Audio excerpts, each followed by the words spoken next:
The story begins in the immortal world, in the city of black sand, in the gravel desert. Some people are running because they are being chased by level 3 desert ghost wolves.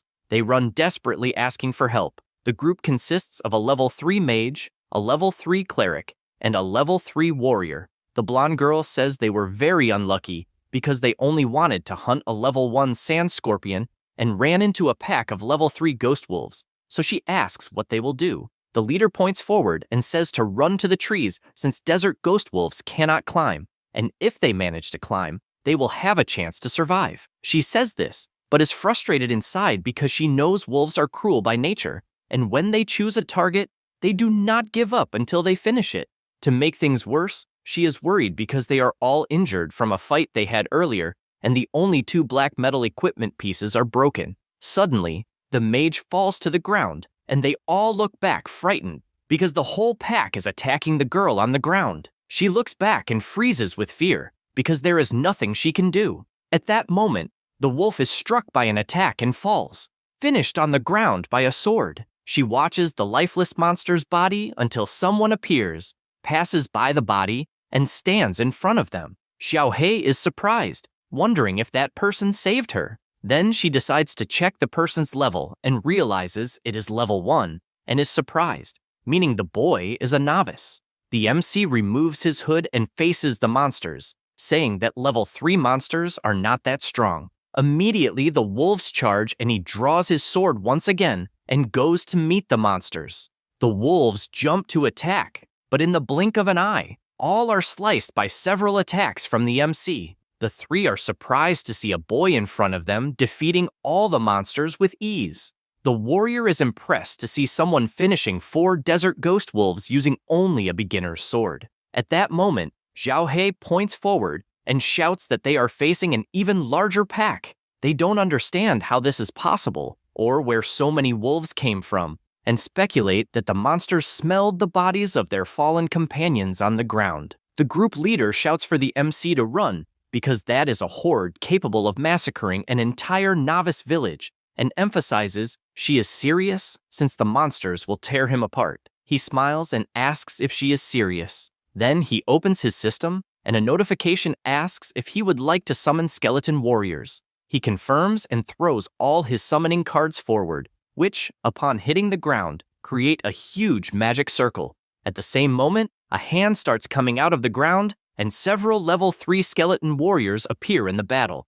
The wolves waste no time and advance, but the MC confidently says he wants to see who will be torn apart first. His army advances at full power, and a fierce battle begins with Lin Yuan massacring the wolves alongside his army, finishing one by one that appear in front of him. He plants his sword in the last wolf, and soon after withdraws it. He managed to finish 16 desert ghost wolves, and thus gained 160 experience points. He obtained 16 wolf fangs, as well as 16 pelts and 16 claws. Some energy balls start coming out of the monsters and head toward the protagonist. The girls, watching from afar hiding, ask if that was a dream, since they saw a novice finish 12 desert ghost wolves alone. At that moment, Xiaohei approaches him and asks if by any chance he is a mage with summoning ability, since she herself is also a mage but has never seen a skill like that. He replies that he is not a mage, and she is surprised, wanting to know what he is.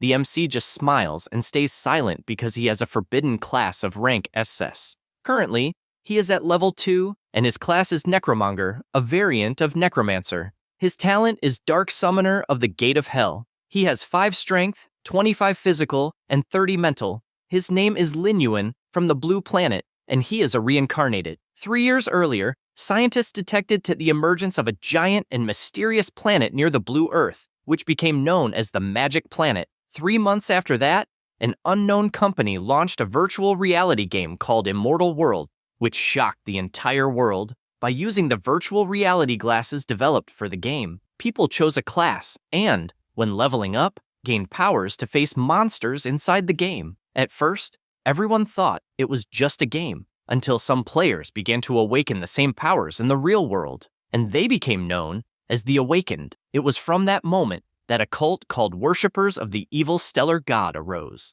They crossed the barrier between the virtual and the real world and began to massacre people. and the entire city suffered at their hands.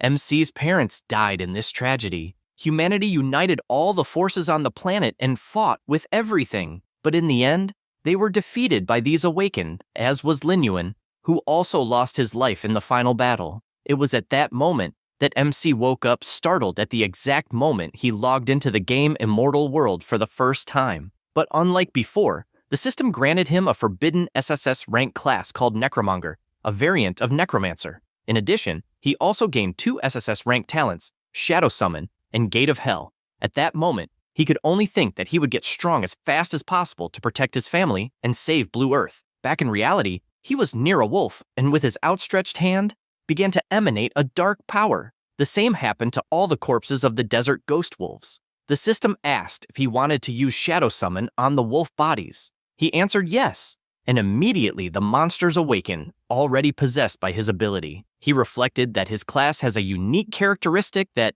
besides granting him a warrior's physique, also allows him to use Shadow Summon to turn monster corpses into zombies that fight for him. These zombies keep their levels and abilities from when they were alive. In addition, he gained a new skill called Death Body, which makes them immune to most negative effects. He began to use his other skill, and the ground started to crack with his talent Gate of Hell. This allows him to maintain the monsters resurrected with Shadow Summon, and the amount he can store increases with his level. The enormous Gate of Hell appeared and began to open until it completely created the passage for his new army to enter. He, with his new zombies, imagined that if he got strong enough, he could create an unstoppable army of undead. The leader of the girls' team was in disbelief at what she was seeing, and since she understood that he was reviving corpses as zombies, she asked who the hell he really was. MC just replied that it was almost time, and a warning appeared in the sky saying that the world boss giant death wolf was descending on the gravel desert. He thought it was a perfect moment since it was time to hunt the boss. The sky began to thunder louder and louder while other players were hiding. A rift appeared in the sky and grew increasingly dense. 2 players commented that the giant death wolf would soon appear, and because of that, they began to run. One of them said he remembered seeing on the official game site that the attack range of that boss was 50 meters, so they needed to get as far away as possible. Everyone started running like crazy, but one of them was attacked without being able to react. The 2 were scared and hiding, since before them were the massacred bodies of other players near the giant death wolf, which is level 6, has 2,400 health, 360 attack points, and 48 defense. One of the players started screaming because one of the victims was his brother, and the others asked if he was crazy since a solo player couldn't defeat that boss and therefore couldn't let him die for nothing. They were terrified to see the giant death wolf devouring other players, and one of them asked if it was really possible to defeat something so terrifying. Suddenly, they noticed something, and upon seeing the MC walking, asked what the hell he is doing. Linyuan walks without any concern, his eyes full of confidence.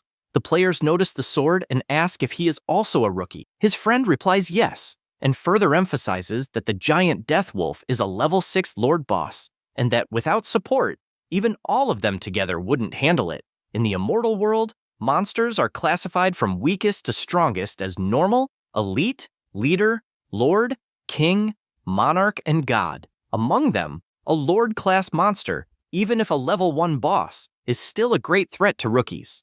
The MC finally stops and stands face to face with the boss.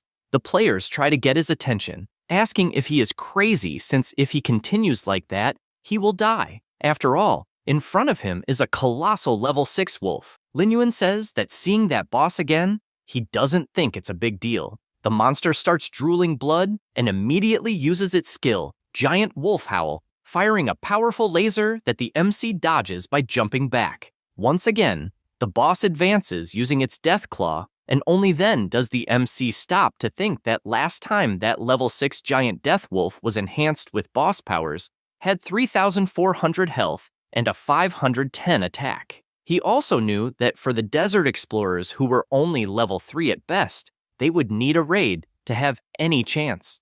Back then, he almost died in that raid. In the present, he sees the claw coming toward him and thinks he has lived another life, fought in numerous bloody battles. So he is no longer the same person. The wolf's paw hits the ground, but Linyuan had already dodged by jumping to the side. A player is surprised, as he didn't imagine the MC would be so fast. A notification announces the world boss has entered a state of fury. The MC smiles seeing this and slams his hand on the ground. A green aura begins to spread across the area and the gate of hell is summoned. The boss is startled because even though it is large, something colossal larger than it appears. The gate begins to open and the MC gives orders, commanding his army of undead to advance. Immediately, his army of wolves emerges from the portal. The players around wonder what kind of gate this is, deducing that the MC transformed countless level 3 desert wolves into zombies. As he advances, he imagines he leveled up to 3 just by killing monsters along the way, and the underworld gate can now store up to 30 monsters. And even thinking he was late, he imagines he had good results. He reflects that according to the aggression system in the immortal world, summoners are more threatening than their summons. So while both are present, monsters will attack the summoner first unless the summon attacks. The zombie wolves advance, but are attacked by the powerful boss. At this moment, one of the wolves howls, and the boss immediately raises its paw to smash it to the ground. At that moment, the MC realizes the time has come, and with a leap, delivers numerous combos to the enemy, taking advantage of the aggression mechanic, as this will draw the boss's attention when it is about to attack the summons, thus reducing unnecessary losses of his monsters. The giant wolf screams furiously and immediately starts chasing him. He keeps running because while the boss is distracted with him, he can order his summons to attack again. He knows it's not much, each zombie wolf causing only 15 damage per hit to a boss with 3,400 health, but he knows little by little he will defeat it. The players watching think it's crazy. The level Lord World boss is struggling. Behind them, 3 guys laugh as if planning to cause trouble. A few minutes later, the MC jumps toward the giant wolf, which has 500 health left. Without wasting time, he locks his sword, causing a critical hit and dropping the boss's health to 80. The monster starts howling but falls to its side on the ground. Linyuan begins to approach, since now only the final blow remains. He watches carefully until the previous group jumps, shouting that their chance to land the last blow and the world boss's treasure will be theirs, and they are confident since the MC's army has already been eliminated. He looks back and a distant player shouts to be careful. Without thinking twice, he cuts down the 3 players who were going to steal his last blow, and all fall to the ground like potatoes. The MC calls them fools for trying to do that. The people far away are shocked by what just happened, since a rookie killed 3 level 3 thieves with a single attack. The boss stands up once more, looking at Linyuan, but he doesn't waste time and attacks with full force, delivering another critical hit that leaves no chance for reaction. The system informs that the world boss Giant Death Wolf's life has been reduced to 0, and for successfully killing it, he gained 480 experience and a soul gem. He is thoughtful, wanting to know what rewards he will receive for being the first player to finish a world boss. 2 items appear before him, and he takes the first, the soul gem, which contains soul power. After collecting a certain amount of them, he can go to the Eternal Council to exchange them for legendary equipment. He reflects that after level 60, players must go to the Elven Eternal Council to continue evolving, although he is still far from that. However, soul gems are also the simplest way to obtain legendary equipment. In the immortal world, equipment is ranked from lowest to highest as white, black iron, bronze, silver, gold, black gold, epic, legendary, and mythic. Rookies usually only have the lowest level equipment possible, and even black iron is rare. He also remembers that 2 hours before he used knowledge from his past life to attract 2 elite black sand lizards with skeleton warriors, then had the chance to loot the bronze chest they were guarding, and for that, he obtained the bronze level cloak. It was a black lizard tunic, increasing 30 defense, 10 mind, and 10 agility. The system informs that he was the first player to defeat a world boss, and thus obtained the Hunter title. After equipping this title, attack power increases by 10%, critical hit chance by 10%, and common damage by 10%. He is thoughtful, since in the immortal world, titles can grant players various attributes or special effects, and this one has an excellent bonus. Now he is presented with the second reward for being the first to defeat a world boss. The reward was a silver chest. He is surprised and decides to see what it contains. The items he obtained were a silver moon sword that increases attack power by 100 and agility by 10, the Eye of Death, which is an accessory that increases mine by 10 and has a corrosion ray that causes accelerated corrosion damage to the target enemy by 200%.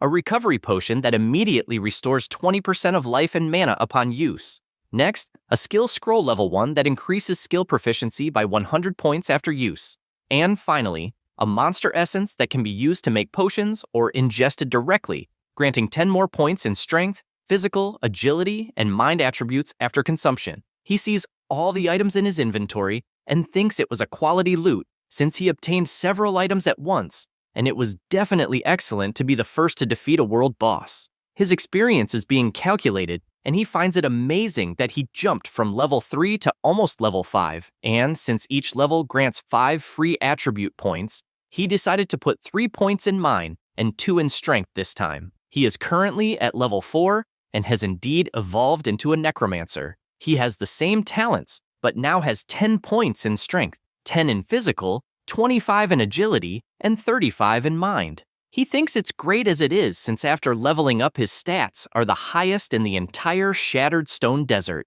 He notices the information that his underworld gate has 0 monsters out of a total of 40 and imagines that even his ghost wolves and zombies died in the fight against the boss. But his level increased and the underworld gate can now open 40 undead. He starts using his necromancy on the boss and a notification asks if he wants to use the summon on the giant death logo. Without thinking twice, he answers yes, and the boss opens his eye, which is now green for being undead, and stands imposingly in front of the MC with the same attributes as when he was alive. The MC observes and imagines he already expected the world boss to have powerful area abilities as well as group control, and even after zombification gained the undead body and a new skill, the fury of the undead, and now he is confident since with the giant zombie wolf, he can replenish his underworld gate much faster. The players are watching from afar, incredulous to see someone turning a world boss into a zombie,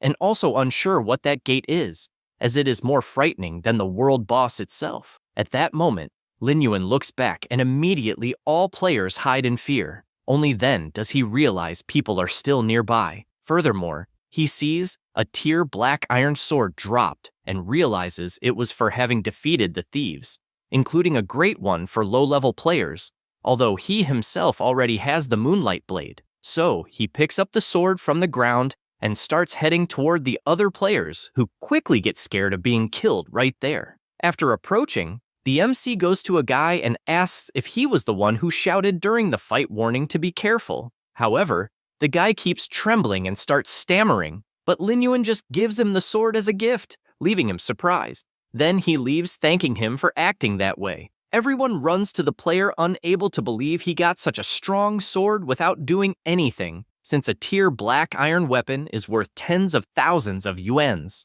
10 minutes later, the MC continues walking through the desert until he feels a strange sensation. This, because in reality, the battery of his virtual reality headset ran out and he returned. He thinks he really needs to save to buy a decent game capsule. Then he stares at the game monitor for a moment and reflects that Immortal World is a hyper-realistic total immersion game with entry zones divided by countries. Each zone contains different nations in the game that players can choose, and he gives as an example his region Elpad, which has 4 kingdoms: the Western Desert Kingdom, the Southern Return Empire, the Northern Underworld Empire, and the Tide Archipelago. He is facing the system asking to select the game region. The options are the aforementioned regions, and he, having respond, chose the same as last time. So he clicks on the Western Desert Kingdom. He did this because before dying, he discovered a secret. The place was infested with monsters, and he was defeated on the ground, extremely wounded. At that moment, something approached him that made him widen his eyes, since from inside a portal, some kind of divinities were coming toward him. He observes a yellow jewel on one of the beings, and believes it is the emblem of a guild from the Western Desert, the first believer of the Starry Sky Evil God. He wonders if that is a human player. He reflects since as far as he remembers that being is the key figure who summoned the evil god to Blue Star, and he finds it strange since there are still 3 years until the divine descent. So if he manages to kill him before maybe he can prevent the tragedy from happening again. The only clue he has is the emblem, since only guilds in the capital of the Western Desert use yellow jewels. And to get to the capital, he needs to reach level 10. So to discover the identity of the rat who caused all this, he needs to level up quickly. He decides to go to his goal and summons a card in his hand, intrigued since he really summoned a skeleton card. In a mortal world, some players can bring their game powers to reality, and these people are called Chosen Ones, also known as Children of Destiny. Each Chosen One has a powerful hidden class and extremely high luck. They are the main force in the fight against the evil gods in the later stages.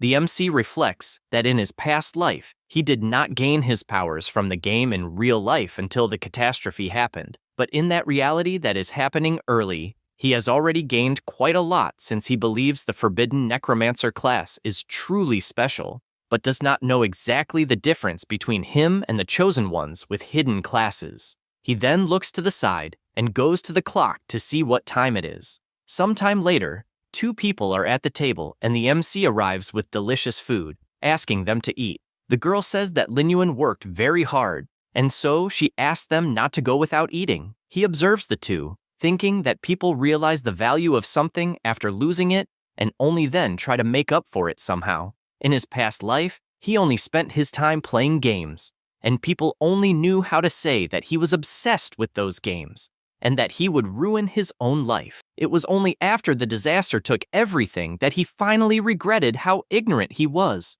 That terrified him. Returning to the present, he asks if Tantan will not return home for dinner since it is Sunday. The girl replies that she will not, since she is preparing for the mock exam and is even taking meals to school. Then she confesses that she is surprised that Yuen learned to cook and apologizes for devouring all the chicken wings since they are tasty. The man tells her not to worry until he looks to the side and sees the MC handing over another chicken wing, and with a smile, says he will learn to prepare more dishes next time. The two are surprised to see this and become emotional. From that moment on, he started practicing all kinds of exercises, since if he wants to fully control his game power in real life, he needs a body strong enough to handle it. He stops for a moment to breathe, and looking at his watch, realizes he ran 50 meters in 5.5 seconds, and although not bad, still needs to improve. Then he decides to return to his training. After a while, he enters the Drunken Stones desert in the game.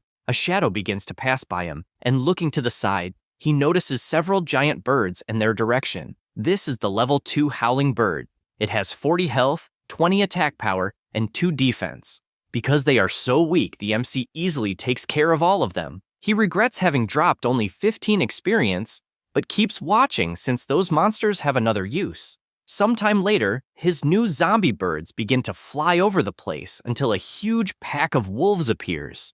The MC, coming from afar, realizes it is no coincidence that the birds are favorite targets of the shadow wolves of the desert, since just a few hits were enough to attract an entire pack. He opens his potion and starts to drink monster essence, and since it is made like that, his attribute points increase by 10. He advances since he needs to take advantage of this chance, because the wolves are also coming toward him, but since he is much stronger, he begins slicing them like cheese, instantly defeating 4 wolves.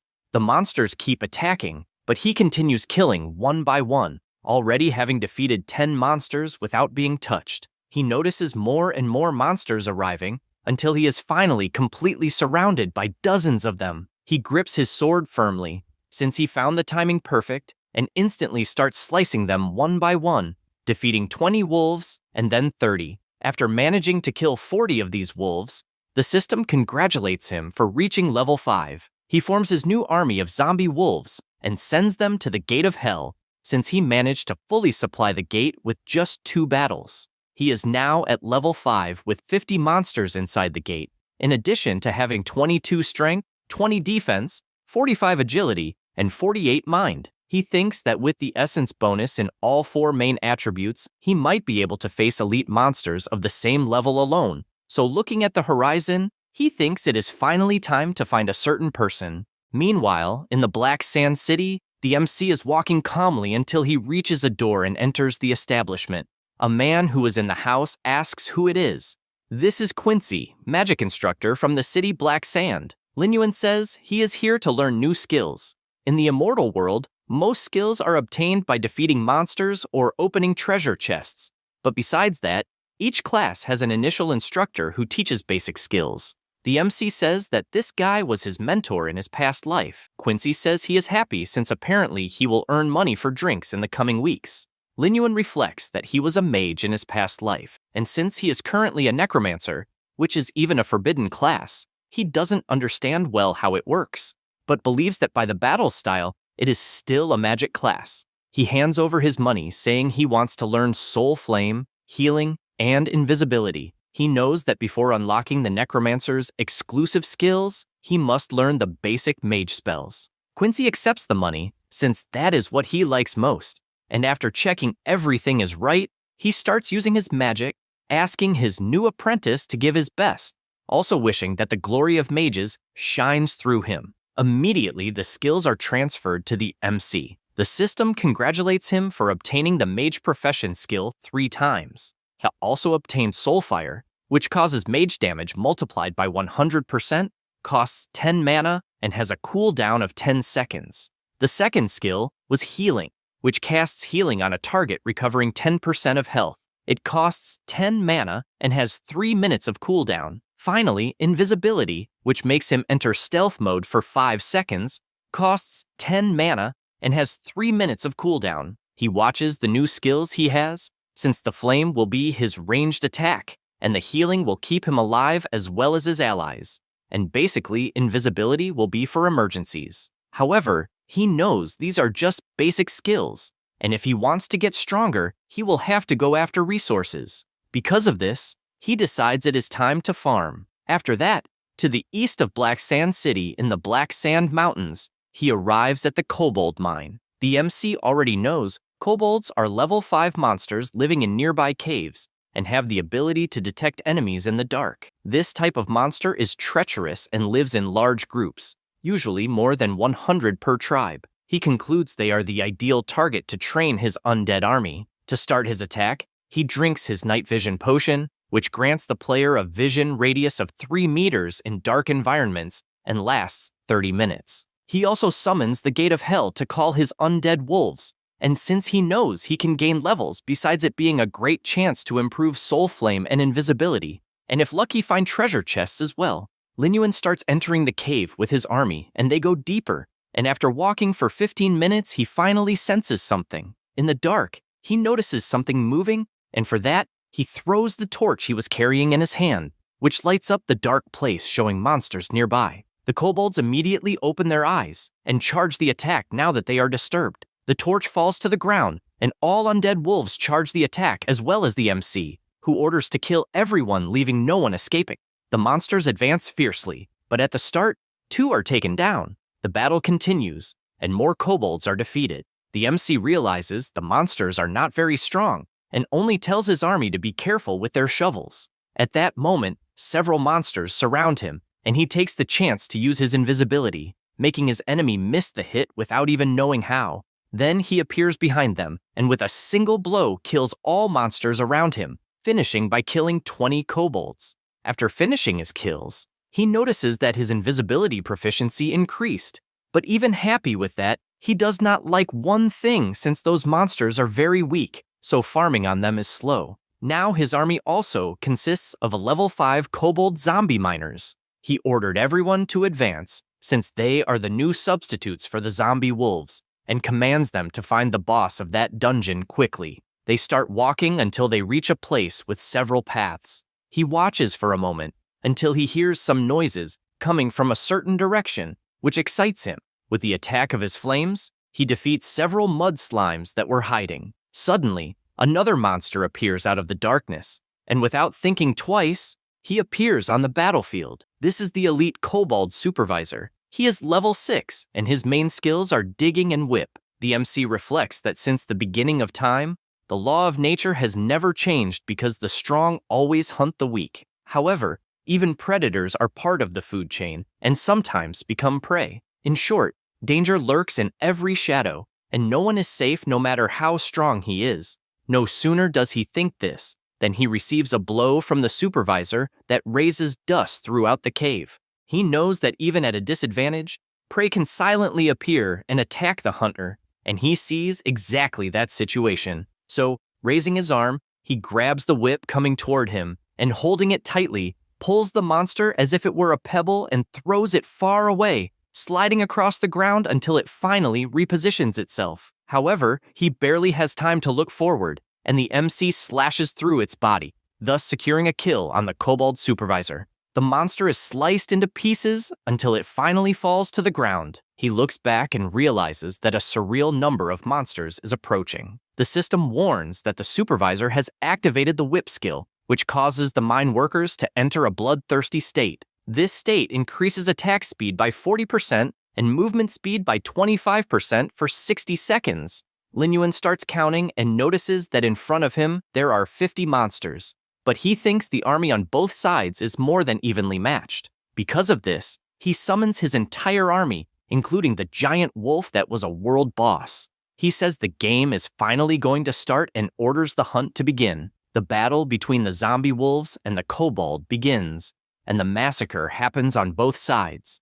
At this moment, the giant wolf activates its fierce howl, and the stun effect hits the nearby kobold directly. The MC sees the opportunity and sends his entire army to attack without mercy. He starts by taking down 5, then quickly turns to 10, then 20, and when he notices, he has already defeated 40 kobold supervisors and therefore reaches level 6. Without wasting time, he activates his Necromancer skill to turn the corpses into his allies. Now, he also has the zombie kobold supervisors on his side. Some monsters, seeing that things are not looking good, begin to flee, but he finds it funny and, without hesitation, finishes off all those around him. However, a sudden attack comes in his direction, and he narrowly dodges it by jumping backward. The attack was made by the kobold boss, who is level 7 and has 1,000 health, 150 attack, and 80 defense.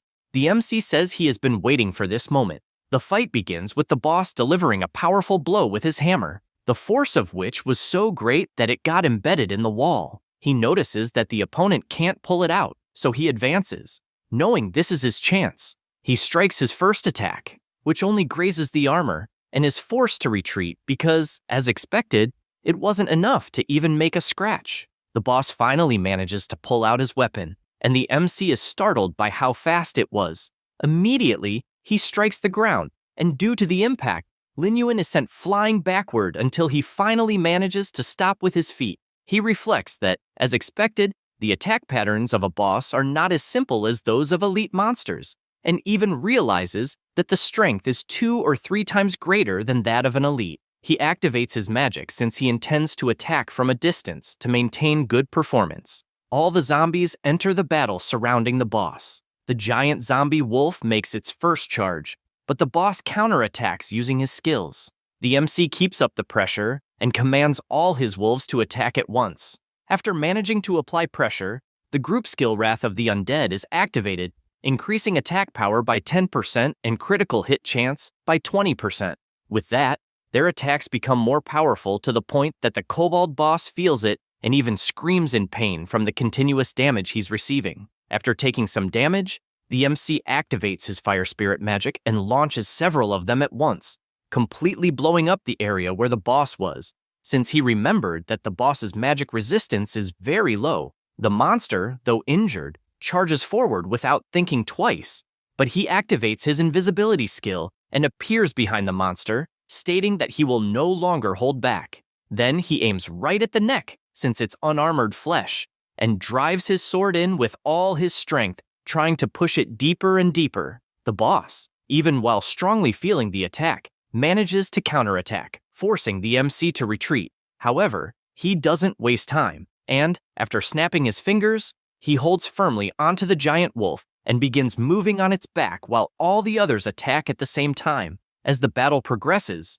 he realizes that the armor is breaking, and channeling more fire spirits, he fires everything at once, believing it will be enough to kill it. The boss starts roaring after receiving an attack of that magnitude. That roar was also a command to summon all the other kobolds from the cave, and the MC finds this interesting since it's more experience for him. The massacre begins, with the number of kobolds killed rising quickly. Meanwhile, The boss is trying to use the distraction to escape, but it's useless since Lin Yuan appears in front of him, asking if he really thinks he'll get away. He grips his sword tightly and, with a single movement, strikes the kobold's head clean off, which goes flying from the body. After this kill, the system congratulates him for defeating the kobold boss and awards him 50 experience points for it. He decides to check the system and notices that he has leveled up to level 7. He thinks it's amazing since his Hellgate can now hold 70 undead, and he currently has 27 strength, 23 stamina,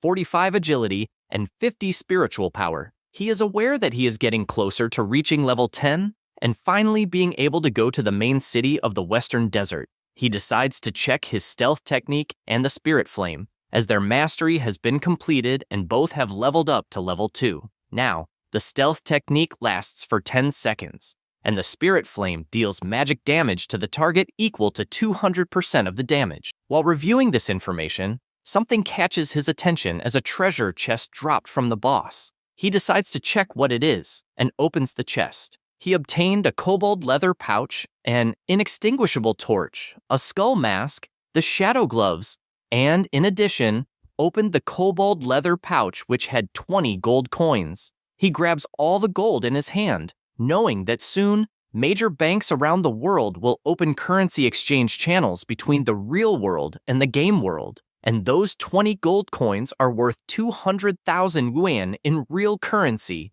and he knows that's already a lot. Furthermore, the inextinguishable torch grants the player night vision with a range of up to 3 meters in dark environments with no time limit. The skull mask, once equipped, reduces physical damage by 5%, increases stamina by 10, and strength by 10. He also picks up the gloves and sees that they match the strength of the kobold boss's body. They also increase defense by 30 and attack by 30. He considers himself very lucky for having obtained a silver-grade weapon from a bronze treasure chest and can't wait to test the gloves, which are said to be as tough as the kobold boss himself. Meanwhile, near the cave, a hero stands before countless dead phantom wolves. This is Fei Long, leader of the Bloodscar Guild. He is a level 8 warrior. He thinks it's amazing that their training was effective since they took down 30 desert phantom wolves in 1 minute. Fei Hu, who is the guild's vice leader, agrees, saying that if they continue working together, they'll be unbeatable. Other players around comment that they expected nothing less from the guild leader and vice leader, as they managed to defeat so many monsters at once.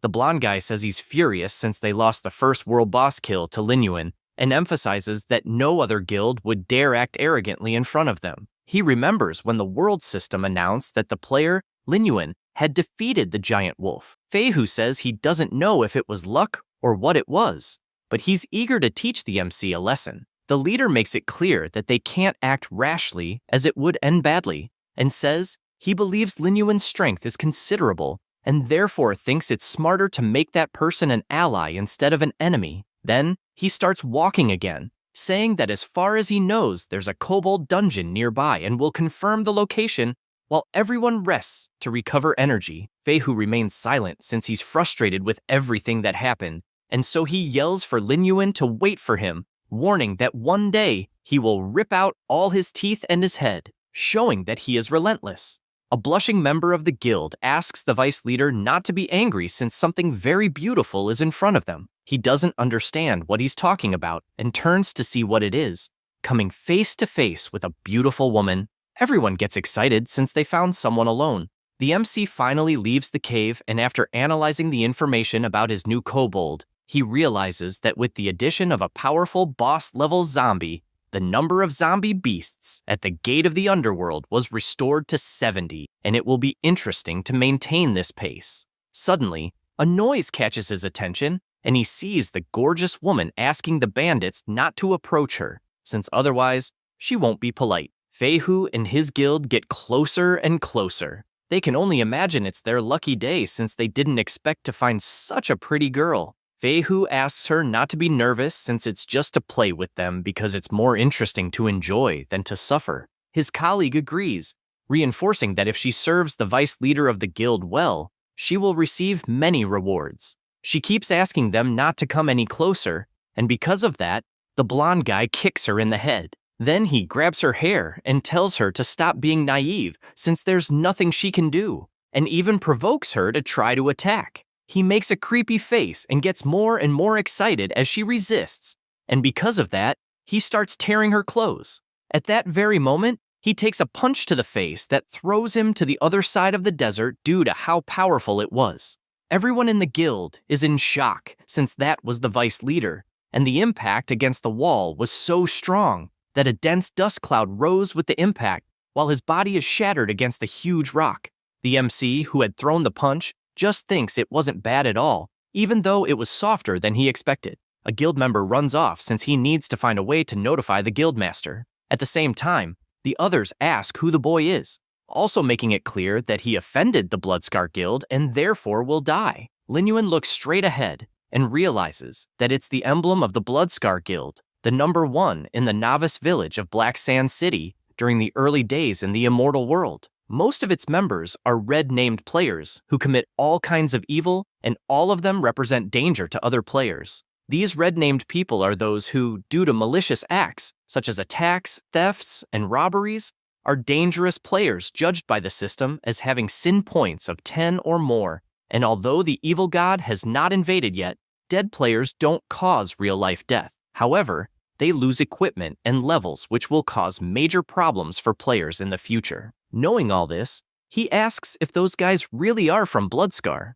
Internally, he imagines that those rats caused him many problems in his past life. The members look at each other, and one of them answers that it's exactly that since they are the famous guild from Black Sand, and reinforces once again that he offended the vice leader by attacking him. He grabs his own arm and warns that if he doesn't want to have a horrible death, he should break his own arms and then kneel, begging for forgiveness.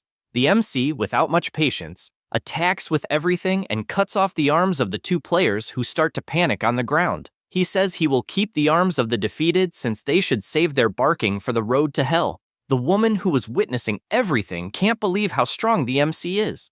After a while, Fei Hu wakes up and immediately takes a potion that heals 20% of his life. He gets up extremely furious and warns that death will be too little for whoever attacked him. The man returns with the guildmaster where everyone was. Their arrival draws the MC's attention, who turns to see who it is. The brat points, saying that the one responsible for attacking the vice leader is right ahead. Fei Long prepares his axe, but while holding it, he notices something. He notices that the player's eyes were indifferent and cold, yet imposingly imposing. Furthermore, he notices that they are like swords forged under the moonlight, shining with a cold light that could cut anything, and the aura he was feeling was so overwhelming that it suffocated him just by being nearby. The guild member starts provoking the MC, calling him a fool, and making it clear that he will die there. However, the guild leader knows the situation is not good, as the aura he's feeling, plus the sword he saw, makes him believe it was dropped from a boss-level monster,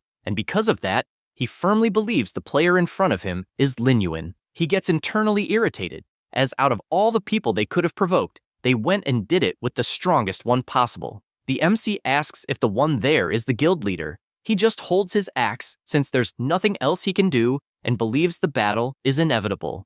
At that moment, someone jumps toward the MC and the girl screams desperately, warning that someone is behind him. Fei Hu yells for him to die already. The leader also takes the opportunity, since they're attacking as a group, and warns that making Bloodscar Guild an enemy is the worst decision someone could make in life. With that, both attack at the same time until Fei Long stops in shock as a giant monster appears behind the MC, and with a macabre smile, it swings its hammer and hits the vice leader square in the stomach, sending him flying like a rocket. At the same time, Lin Yuan goes toward the leader and says it's his turn to get beaten.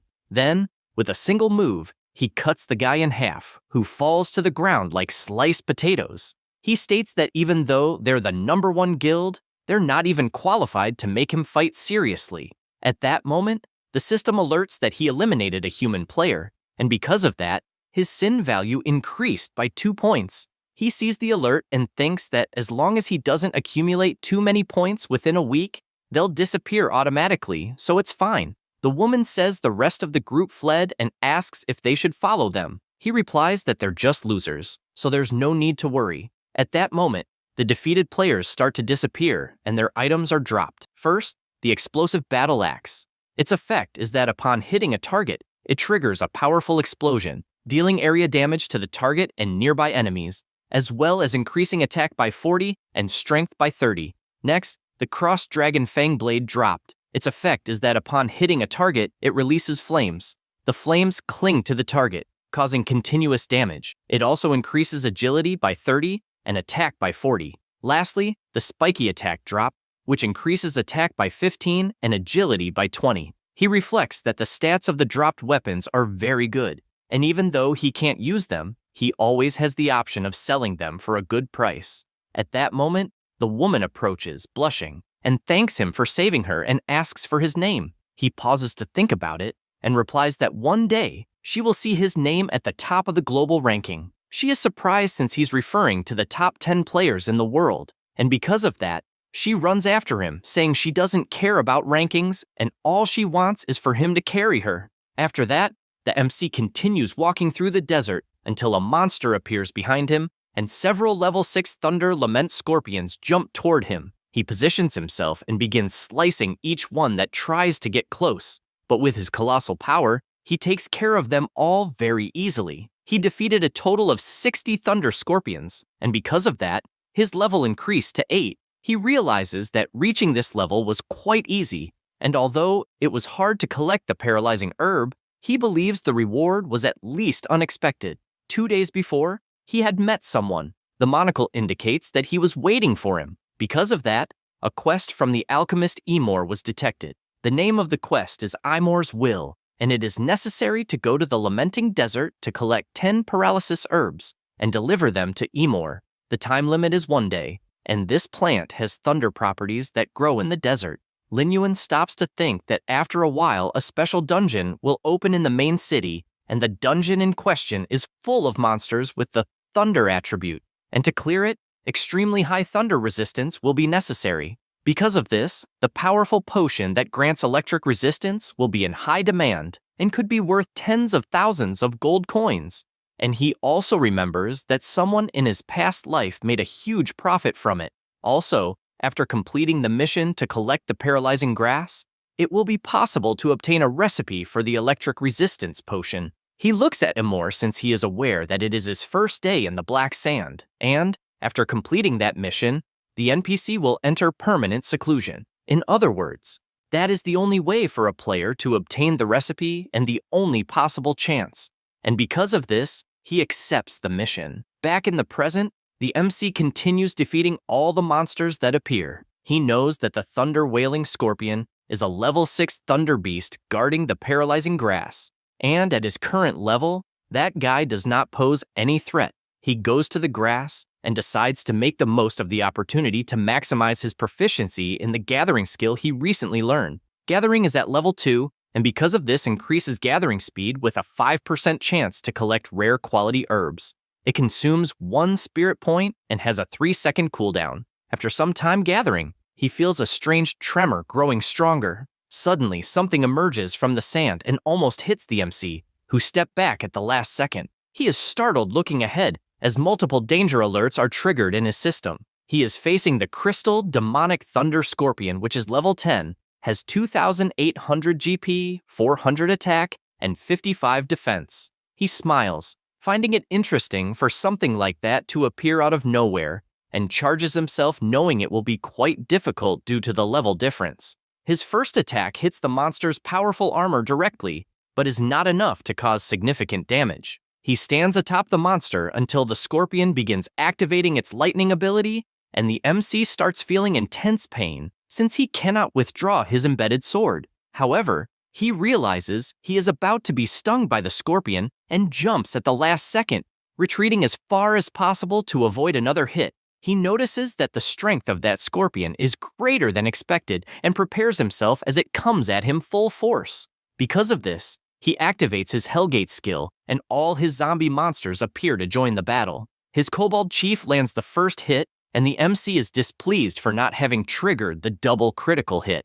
At that moment, the Chief activates his skill that completely destroys the ground where the monsters were, throwing them all into the air. The MC takes advantage and launches his fireballs, hitting multiple spots simultaneously. He keeps using his combo since his skill level has increased, making it stronger than before. Then he orders his monsters to throw some ropes around the chief's paw and the rest of the body to try to restrain him. The kobold chief then leaps and lands a double critical hit with his hammer, causing colossal damage that even makes the chief scream in pain. At that moment, Lin Yuan jumps and causes the chief to lose sight of him. He gathers energy in his gauntlet, and the system notifies that the player holds the title Slayer Hunter, increasing attack power by 10%, double damage chance by 10%, and magic damage by the same amount. He announces he will break the entire body of that scorpion, and without hesitation strikes the chief's back directly, causing devastating destruction around, and the monster screaming more and more in pain. Due to this attack, the system notifies that the crystal assassin Thunder Scorpion has been successfully eliminated. Instantly, he transforms the creature into one of his zombies, maintaining the same stats as before. At this moment, several other scorpions begin to approach, and this catches the MC's attention, who looks ahead and sees a giant horde approaching. He thinks this situation is excellent and activates his boss's skill since he wanted more experience. Every monster hit by the lightning takes very high damage, and he also does not stand still. As with his sword, he starts slicing all the nearby monsters, always dealing critical damage because of his title, until he realizes he has already made a massacre. The system notifies that he leveled up, and after the slaughter, he finally reached level 10. Now, Lin Yuan is a level 10 Soul Reaper. If the Gate of Hell has a capacity for 100 zombies, his current strength is 32 points, Constitution 28, Agility 47, and Spirit 53. He admits that the feeling of gaining 2 consecutive levels is not bad. Additionally, he also obtained a Lightning Spear, Guardian Greaves, a Paralysis Ring, and a Ghost Bracer. He notices that all the drops were silver level, and if he sells everything, he could significantly improve his parents' lives. A notification warns that the demonic beasts in that area were eliminated, so he obtained a gold skill book specific to his personal skills. A strong glow appears in his hand, and a book appears right in front of him. He realizes that it is the Curse of Darkness. The only condition is that the player's class must be Soul Reaper. The MC realizes he was very lucky, and at the same moment, the skill book is automatically registered in the player's memory. An intense beam of light falls on him, congratulating him for obtaining an exclusive skill of the Soul Reapers, which is the Curse of Darkness. This skill deals damage equivalent to 20% of the target's health, or restores 20% of health to the undead. It costs 100 mana and has a cooldown time of 10 seconds. He activates the skill in his hand, since he does not know exactly how it works, and looking to the side, he sees his giant scorpion is at 60% health. Then, to test, he casts the Curse of Darkness skill directly on his monster, which immediately has its health increased to 80%. The MC reflects that the warm-up is over, as it is time to go to the main city to meet his first believer. However, he feels something strange and already imagines what will happen. It was his stepmother calling him in real life, warning that his father threw some things away and has a lock back. He goes there to help and also asks him not to strain himself too much. The woman warns that he is already at an age where he cannot be doing those crazy things, as he could very well have called a professional to check the air conditioner. He says he was just trying to save some money since it was similar with the washing machine, because he fixed it with some simple adjustments. Then, he asks Lin Yuan not to worry, as he will be fine after one night, but just asks him to remember to pick up little Xiaotan from school the next day. The MC closes the door while thoughtful about this, and the next day, his parents are sleeping until they wake up to a noise. They go to the living room to understand the reason for the loud noise so early, and notice some workers completely renovating their room. Immediately, a worker asks for permission, explaining that those new items were bought by Lin Yuan and that they installed them as quickly as possible. So he asks them to confirm the delivery. The two are just shocked as they are processing what is happening there. At the same time, the MC is training at full speed while admired by the girls since his shape is at its peak. He also continues running on the treadmill until a woman approaches and asks for permission, wanting to know if he is there to sign up for the VIP package, and warns that they will need to charge the upfront fee for 1 year. He replies that it is no problem and hands over his card. Inside, he imagines that he sold some equipment he no longer used, renovated his house, and also earned a gym membership for a family. And he thinks about his parents and Xiaotan, since they also need to start training early so they can adapt as quickly as possible when they enter the immortal world. The woman blushes, admiring the MC, since she saw him exercising for a long time, and he doesn't even seem out of breath. Only then does she notice something and realize that the card is the Supreme VIP, which is issued only to clients with more than 5 million in their bank account. Meanwhile, Lin Yuan is on a call confirming the cash prize he won in a tournament, besides asking them to rest since he himself will go look for Xiao Tan. The woman admires him more and more, since besides being a client, she also found him an incredible young man. Meanwhile, at Xiushui Secondary School, several students are leaving, and a girl is standing waiting. This is Linton, the MC's sister. At that moment, two girls appear gossiping. One of them says it is the older brother's birthday and that they bought a huge cake. The other is surprised and says it must be amazing to have an older brother and that she also wanted to have one. Linlen becomes thoughtful upon hearing this, as she doesn't know if having an older brother is really something to envy, since her only memory is of her brother playing games 24 hours a day,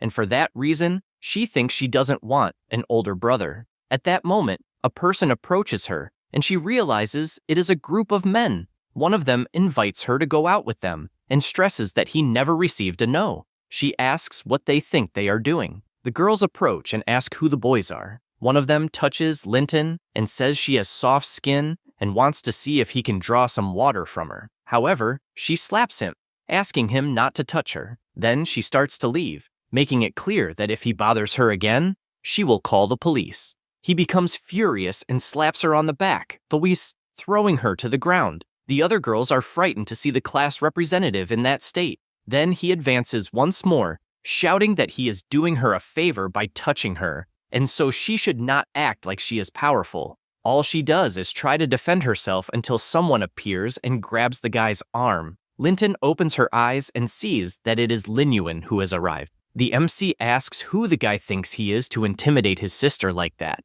She is surprised to see her brother in front of her. The guy, irritated, prepares to attack, as do all his gang members who keep shouting they will knock all his teeth out. However, the MC has little patience and starts beating all of them, and whenever he hits one, he goes to the next and beats him as well, to the point of stepping on the face of one that practically buries him in the ground. After beating them all, he calls his sister so they can leave. As they walk, she asks why he is there that day. She says this thinking her brother should be playing all day, and so she doesn't understand why he came to pick her up from school. He replies that their father hurt his back, and so their mother had to stay at home. She is startled by this information and asks if it was serious. He asks her not to worry since it was nothing serious. Then they walk in silence again, and she tries to remember the last time they talked about anything, and so she finds the silence awkward, besides observing how tall and strong her brother is. At that moment, Linton's classmates call the class representative and say they found the MC incredibly kind for picking her up from school. Another says she didn't know she had such a handsome brother and asks why she never mentioned it. Linlin thinks about him being handsome and looking at the MC. She doesn't really understand what they are saying, even though they think he is more handsome than any guy in that school. The MC approaches, greeting his sister's friends, and they are all amazed except Linton, who tries to remember if he was always that tall since she never noticed, and also doesn't know when he started working out, since from what she sees he is quite strong. She only remembers him on the cell phone or video game and, puzzled by this, tries to understand why he changed so much in such a short time. After that, all the girls say goodbye to Linton, and she looks to the side and sees her brother crouched down asking her to climb on him. She feels embarrassed and says she doesn't need to since she can walk alone. Inside, she doesn't understand what she's doing since she wouldn't let him carry her in front of all those people. However, the MC pulls her and puts her on his back. Then, he says that all their classmates have already left, and since she can't walk, she shouldn't exert herself, and asks if she didn't sprain her ankle when she was pushed earlier. She is surprised since she doesn't know how he noticed. After a while, they return to their house, and their parents find it strange to see him carrying his little sister, but anyway, They just say they're glad he came back. After that, the MC goes to wash the dishes, and his mother tells Linton to watch closely how Linyuan is behaving since he seems like a completely different person. Linmu agrees, since he's cooking and washing the dishes, even buying new plates and appliances for the house. The little girl just stays silent until her mother approaches and says that the relationship between the two seems to have improved, just like when they were children. She feels embarrassed hearing that, and while drinking her tea, she just wonders if he really changed. Linyuan announces that the dishes are washed and says he will go back to his room. He barely says that and closes the door. Linton soon feels disappointed since she knew she couldn't expect much because her brother is still the same addicted otaku as before. However, he appears in front of her with medicine and asks her to apply it after her bath since it's very good for healing. Then, he returns to his room and says he's going to play and not to enter unless it's important. She holds the medicine bottle and says she already knows she can't go in there but smiles at that attitude. Her mother reinforces once again that their relationship improved and asks what happened at school. Linton replies that nothing happened and that she will take a bath. Meanwhile, the MC is listening to everything inside his room and, lying back in his chair, imagines that the family issues have been resolved for now. Then, he looks at his virtual reality headset and puts it on since it's time to return to the game. Immediately, he goes to the main city and says it's time to hunt some rats. Now, he entered the Wind Sands area. At the city entrance, a man is being stepped on. This person swears by the heavens that it was a misunderstanding. However, the guard keeps stepping and tells him to shut up. At that moment, the MC appears and the guard looks back but finds it strange because he doesn't see anything even though he feels someone is there. Linyuan is hiding because he knows the street guards are very sensitive to criminals, and because he has sin points, he will have to carefully calculate how long he stays hidden since it will be about 3 days. He reflects that it's a good time to look for an old friend of his who is lost out in the world. Meanwhile, at the church, the priest gives his blessings saying that from this day forward, the soul will be pure like freshly fallen snow. At that moment, Linyuan enters saying he is from the charity infirmary. Lawrence looks confused and he says he heard that a seriously ill patient was admitted there and therefore would like to treat him. They go to a room and Wayne is lying on the bed.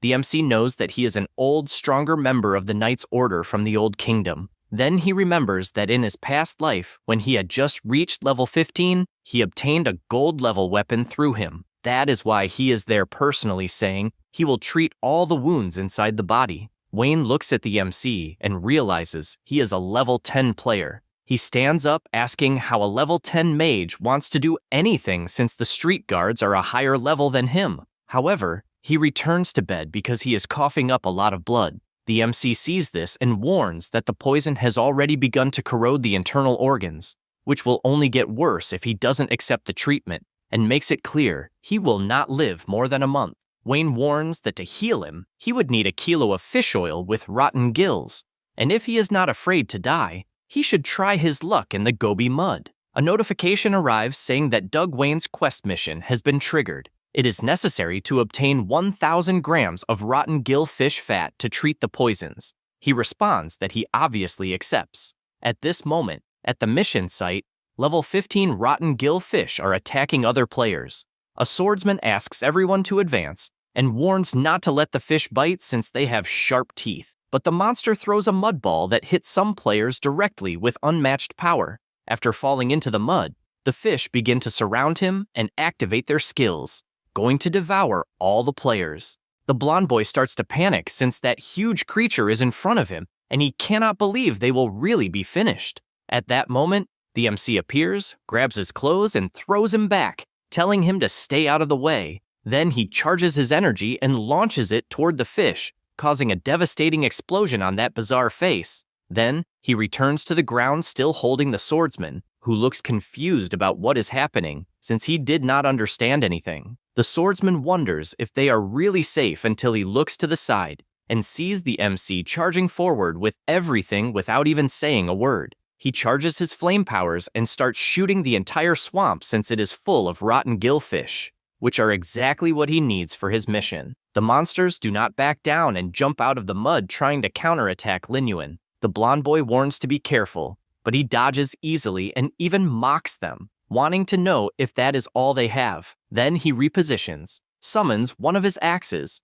and says that a gang is still a gang. No sooner does he say that, than he starts slicing all the fish he finds in front of him, making them into tuna. The players watching from afar cannot believe how someone can be so strong since there are 8 of them, and they were almost wiped out while a single person is fighting alone. Anyway, he remains scared since he knows the deadliest thing about those monsters are their area skills. And that is exactly what they are doing as they channel their area skills. The MC just watches a dense smoke rising from the monsters and finds it interesting since he knows the fish are casting a group skill called Echo of the Cursed Prey, which causes all enemies within range to receive a shock of toxic mist that causes negative effects of confusion and auditory hallucinations. He finds that trick interesting but says he will not fall for something like that. So he activates his Gate of Hell, summons his giant zombie wolf, and commands to use the skill howl of the hungry wolf. The zombie boss immediately starts howling, and all targets hit enter a state of dizziness. The MC decides it is time to take action and equips his awakening mask. It is a one-time defensive mask against toxic mist. He equips the item and charges forward, telling the monsters to die all at once. He starts landing critical damage on all the fish he finds in front of him and defeats them one by one until creating a huge pile of corpses. One of the remaining fish tries to escape, but he grabs his axe and throws it with all his strength, causing a devastating explosion on impact. The nearby players found it incredible what they were watching, but emphasized not to let their guard down since more fish were approaching. The MC found it interesting and ordered his Thunder Scorpion to take action. He immediately activated his skill and fired numerous thunder crystals, starting to bombard all the mud where the enemies were, but the fish were resisting the attacks well. One of the players panicked since he imagined the attacks wouldn't work and blamed the level difference, which was very large, and firmly believed it was impossible to eliminate them all at once.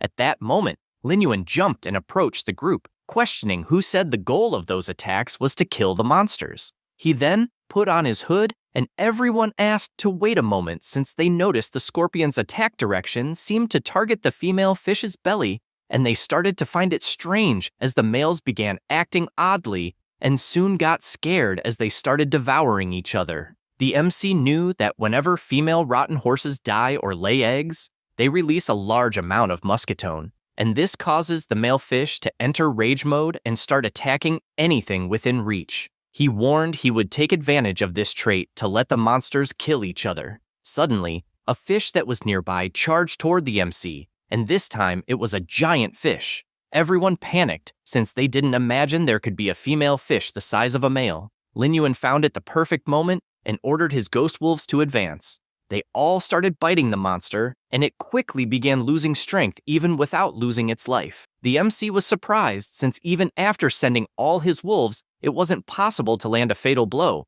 and with his sword in hand, he was satisfied for having immobilized that fish since it made things easier. He said that and managed to kill the elite rotten horse, and upon doing so, executed an attack toward the monster's belly and grabbed some small balls that were inside, since the monster was full of them inside.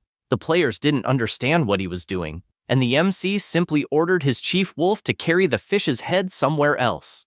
The giant wolf started running at high speed until it reached the top of a rock. He left the head on the ground and began howling, drawing the attention of all the other monsters. A black mist started blowing through the area and attracted all the fish in that direction. The players commented that as far as they knew, the eggs had a special attraction for the male fish, and believed the MC had deliberately created a continuous source of pheromones to release against all those monsters.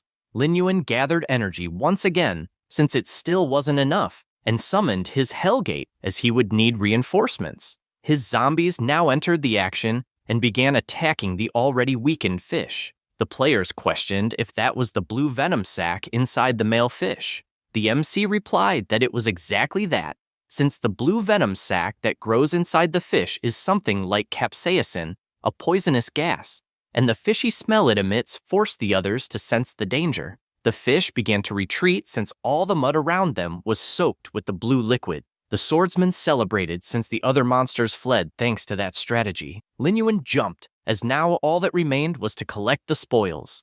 The archer confessed he still couldn't believe it, since he saw a single player completely clear that place. The blonde boy couldn't contain his excitement, since all he wanted was to cling to his new master. The MC began slicing all the remaining fish since it was time to finish the job and then return to the group. With everything he did, he earned 12,000 experience points and leveled up to level 11. He imagines that thanks to the countless experiences from his past life in that dungeon, he managed to move at great speed. In addition to admitting that the mask played a very important role in that battle, and thinks it's a pity it costs 5 gold coins and can only be used once, since that's a huge loss. Next, the new drop appears in his hand. It was the jar with 1,000 grams of rotten gillfish oil. It's the ingredient for high-level healing potions, and also the item for his quest. He realizes he received something else, and a red ball appears in his hand. This is the nose of the wave player. It's an armor-type item, and is a spherical and elastic nose cover made from tanned, rotten gillfish skin. Its effect is that it emits rotten gillfish pheromones, causing a fear effect in small to medium aquatic creatures. He observes it for a moment, and thinks that in his other life, he used to wonder why that reward was so high, or if it was the sixth sense of humor of the game designer, since it looks more like a clown nose. Immediately, the swordsman approaches and whispers in his ear, since he thought the item was cool, and with his eyes shining, he confesses that he can't hold back. Lin Yuan asks if he really liked that clown nose. He replies that he absolutely loved it and asks to buy it regardless of the price. The other players apologize since their leader is always this enthusiastic, but the MC simply throws the item into his hand, telling him to keep it, and then starts to walk away. The player asks him to wait since he wants to at least pay, but the MC just opens his imposing wings and says it's not necessary. This makes the blonde boy cry with emotion since he thinks his master is an angel. The other players don't understand how anyone would want to pay for such a ridiculous clown nose. After that, Lin Yuan returns to the church and uses the item on Doug. At that moment, he feels completely healed and confesses that he didn't expect to get that healing item. With that, the system informs that he has successfully completed the gold level quest, and the reward obtained was a gold level weapon, the Blue Soul Blade. He is happy since he finally got the first gold level weapon he obtained in his previous life. The weapon increases physical and magical damage by 150 and spirit by 100.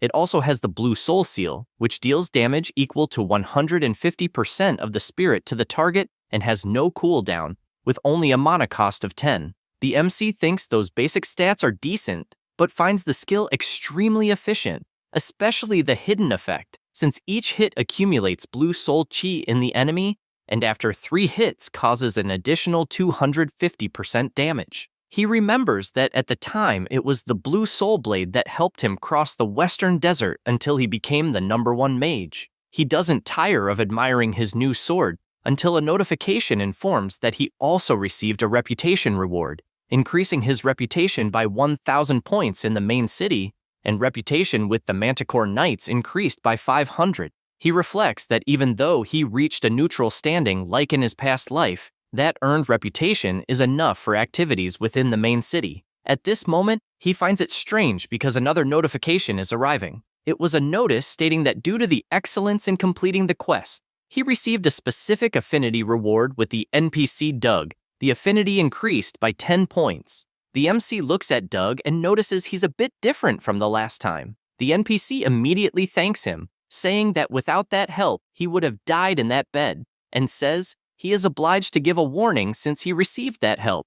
Lin Yuan wonders if the 10 affinity points he received will trigger some kind of hidden quest. Doug just gives a warning, saying that MC quickly reveals that Quincy is his mentor and therefore wants to know more details. The man asks if this is serious and immediately says that he noticed Lin Yuan had been hiding his true class, and, as he stands up, wonders if he is a necromancer hunter. He is surprised to hear this and asks if he already knew his identity. Inside, he cannot understand how this was possible, since he hid his information, and even Quincy would not have been able to know this. Wayne reveals that he was once a member of the Knights who reported directly to the king, and, for that reason, learned a special skill called Darkness Perception. He explains that this is an exclusive skill of the Manticore Knights, and, as soon as a necromancer hunter appears, his ability automatically identifies it. MC asks if he knew his identity the whole time, which makes him reflect that there apparently exists a special skill targeting necromancers. Wine explains that, in fact, he did not, because at first he was poisoned and his perceptions were weakened, and only realized what class the MC had after being healed, thus noticing the unique aura of the Lord of Darkness. He is confused by this statement and questions what he means by Lord of Darkness. Wine reveals that it is a story that began long ago, and in the most popular legends of the immortal world, there are a total of 5 gods: the god of light, the monarch of the moon shadow, the goddess of nature, the lord of the tides,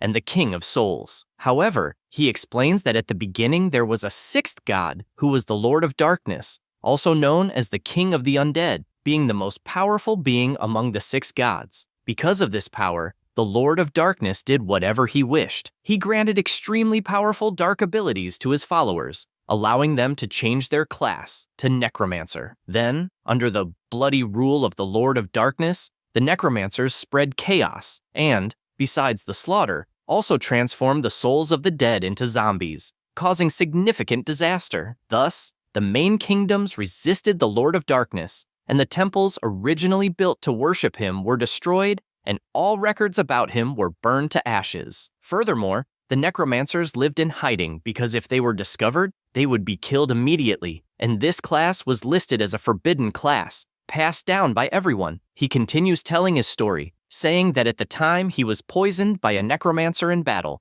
which is why he is constantly tormented by the illness. MC decides to check his system screen and imagines that his past life was only that of a mage, and never imagined that such a great secret was hidden behind the legends, not being surprised to be a hidden class. He reflects that things have become problematic, since by clearing his sin points, he could secretly investigate the clues about the badge in the main city. But now, if he cannot find a way to hide his Lord of Darkness aura, his identity will be exposed immediately. Because of this, he calls Wayne and asks if there is any way to avoid the darkness perception skill that the knights possess. Wayne replies that it would only be possible if Quincy was truly willing to help, but for that, he would have to reveal his true identity and would definitely kill him. He says this emphasizing that the instructor lost his wife in an attack by a necromancer, and therefore asks once more to stay away from that person. MC just remains silent listening to this, and, sometime later, returns to the desert.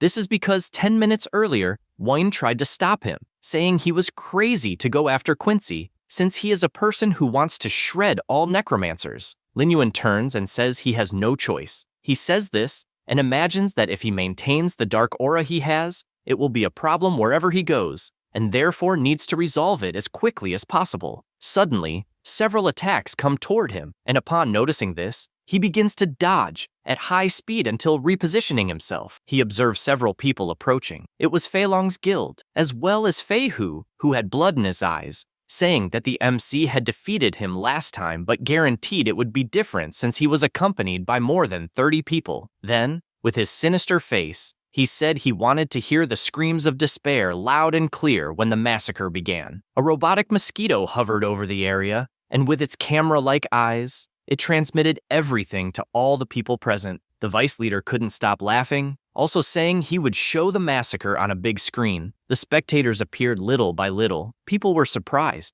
questioning if the Bloodstained Guild was doing a live broadcast while crushing novices. They admitted being shocked since it was 30 people against 1, while others commented that they found the MC familiar as well as handsome, and that it was a pity. Lin Yuan immediately said that guild wouldn't even be good for a warm-up. Instantly, the leader shouted to attack, and everyone advanced at high speed. The mage prepared his magic while the archer readied his arrows, and the warriors formed the front line. At that moment, the system announced that the malicious attack determination had been established, and the contract time was 15 minutes. If he killed all the attackers within the time limit, the sin value would not increase. He prepared his sword, saying that 15 minutes was more than enough to kill all of them 3 times, and thus summoned his entire zombie army to join the battle. His giant wolf began blocking a spell, and at the same time, the zombie scorpion struck one of the henchmen dead on. The leader shouted for everyone to pay attention to form a shield wall to protect the mages.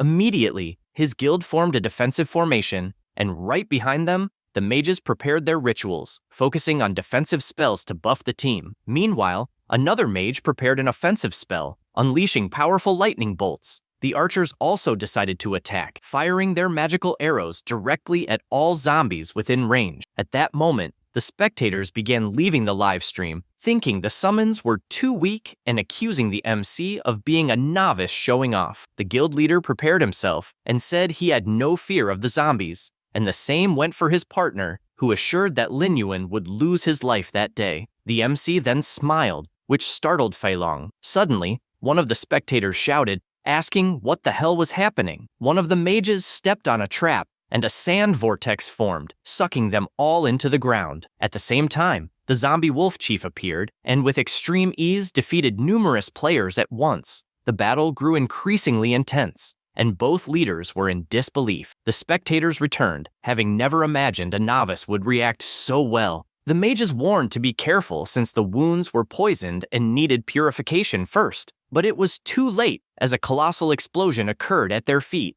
until they realized it was a direct attack from the MC. At that moment, a wave appeared behind them, but without even looking, he attacked with his sword, striking the assassin's stomach, who could not believe how he had known of his presence. He warned that he wasn't stupid enough to stay invisible in the middle of the sand. The battle continued frenetically, and everyone began shouting that the opponent was too strong, begging to run and save their lives. Fei Hu prepared himself and, furious, called everyone trash. Then, at that very moment, he charged to attack with full force. The MC carefully observed his movement and, without hesitation, activated his technique, summoning numerous skulls with the blue soul seal. The blonde guy was completely shocked seeing this ability until he received a precise strike from the MC, leaving both standing back to back. In the next second, a colossal explosion struck Fei Hu due to the ability Lin Yuan had used. He remarked that he found it too easy, which made the spectators even more excited.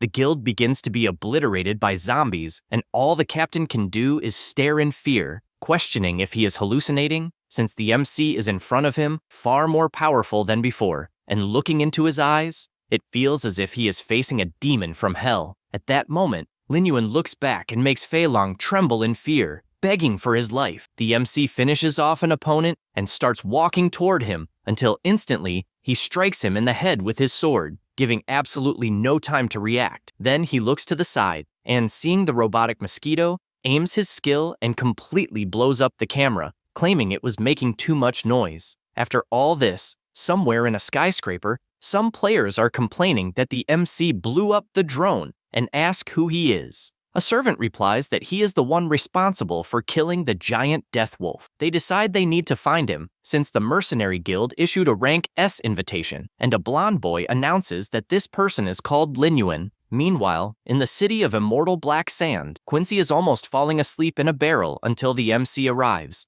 and he greets him but warns that he no longer wants to teach, since he has enough money to drink freely. However, Lin Yuan says he wants to talk and cancels his occupation. His profession as a necromancer is revealed. At that moment, Quincy drops his drink to the ground and, full of rage, asks if he is by chance a necromancer. They stand face to face, and Quincy grits his teeth and, using his power, shouts that it has been a long time since he faced a necromancer and wants to know how he dares to appear again. He then unleashes all his attacks but misses them one by one, which surprises him, as he did not expect the MC to be so fast. At the same time, a shadow of Lin Yuan passes by him, points his sword at his head, and asks if they could have a proper conversation. The instructor asks what exactly he wants, and the MC remembers Wayne when he decided to reveal everything as payment for his debt, explaining that at the time, under the shadow of the Dark Lord, the immortal world was immersed in despair, and to defend justice, Quincy and his wife fought against a necromancer who was one of the Dark Lord's main lieutenants. After a bloody battle, the necromancer was killed, but Quincy's wife was severely injured by the death curse. Her soul was corrupted by the power of darkness, turning her into a memoryless monster who would never reincarnate. The only way to break the death curse and save his wife was to personally destroy her corrupted soul. Everyone thought Quincy would spend his days drowning his sorrows, but it became known that any righteous person who could save his wife would receive a fortune in life. He planned to use the spoils as bait, both to save his wife and break the curse, and to make the remaining necromancers pay with their lives. but of the 158 people who accepted the mission, none returned alive. After remembering all this, the MC asks to hear about his mission. He says it is fine, since there is no other choice, and asks to meet his wife. At that moment, the system asks if he would like to accept Quincy's mission. Mission name, Dead Wife's Soul. Objective, free Quincy's wife and lay her soul to rest. The mission time limit is 10 days,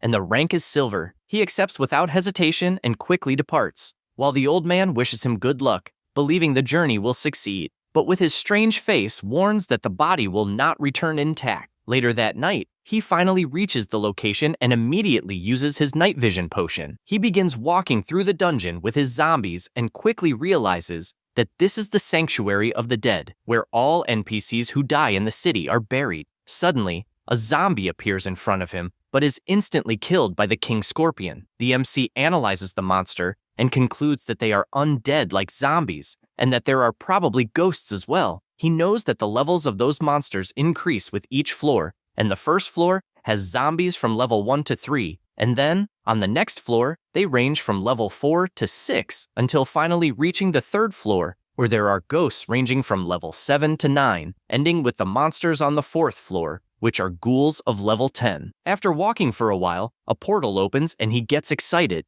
as he wants to cross 4 floors at once. He goes further in until he stops, having heard some sounds ahead, along with numerous red eyes staring at him. The monster uses the wall climbing skill, in addition to using the suspended slash. He is facing dozens of elite ghouls, which are level 10 monsters with 2,000 health, 400 attack points, and 40 defense points. He wastes no time and orders his army to attack, starting with the King Scorpion, who attacks all the ghouls in front of him, then moves and attacks more monsters around. The MC does not fall behind and advances at the same time, cutting down all the monsters he encounters ahead. With that, the massacre is successfully completed until he notices a ghoul still alive on the ground and ends it with a single stomp. The system congratulates him for reaching level 12 after the massacre he carried out. He admits that it ended faster than he expected and finds it a pity, as his ability to control zombies does not work on undead-type monsters. Suddenly, something appears behind him, and he only notices it the next second. The skill attacks him with full force,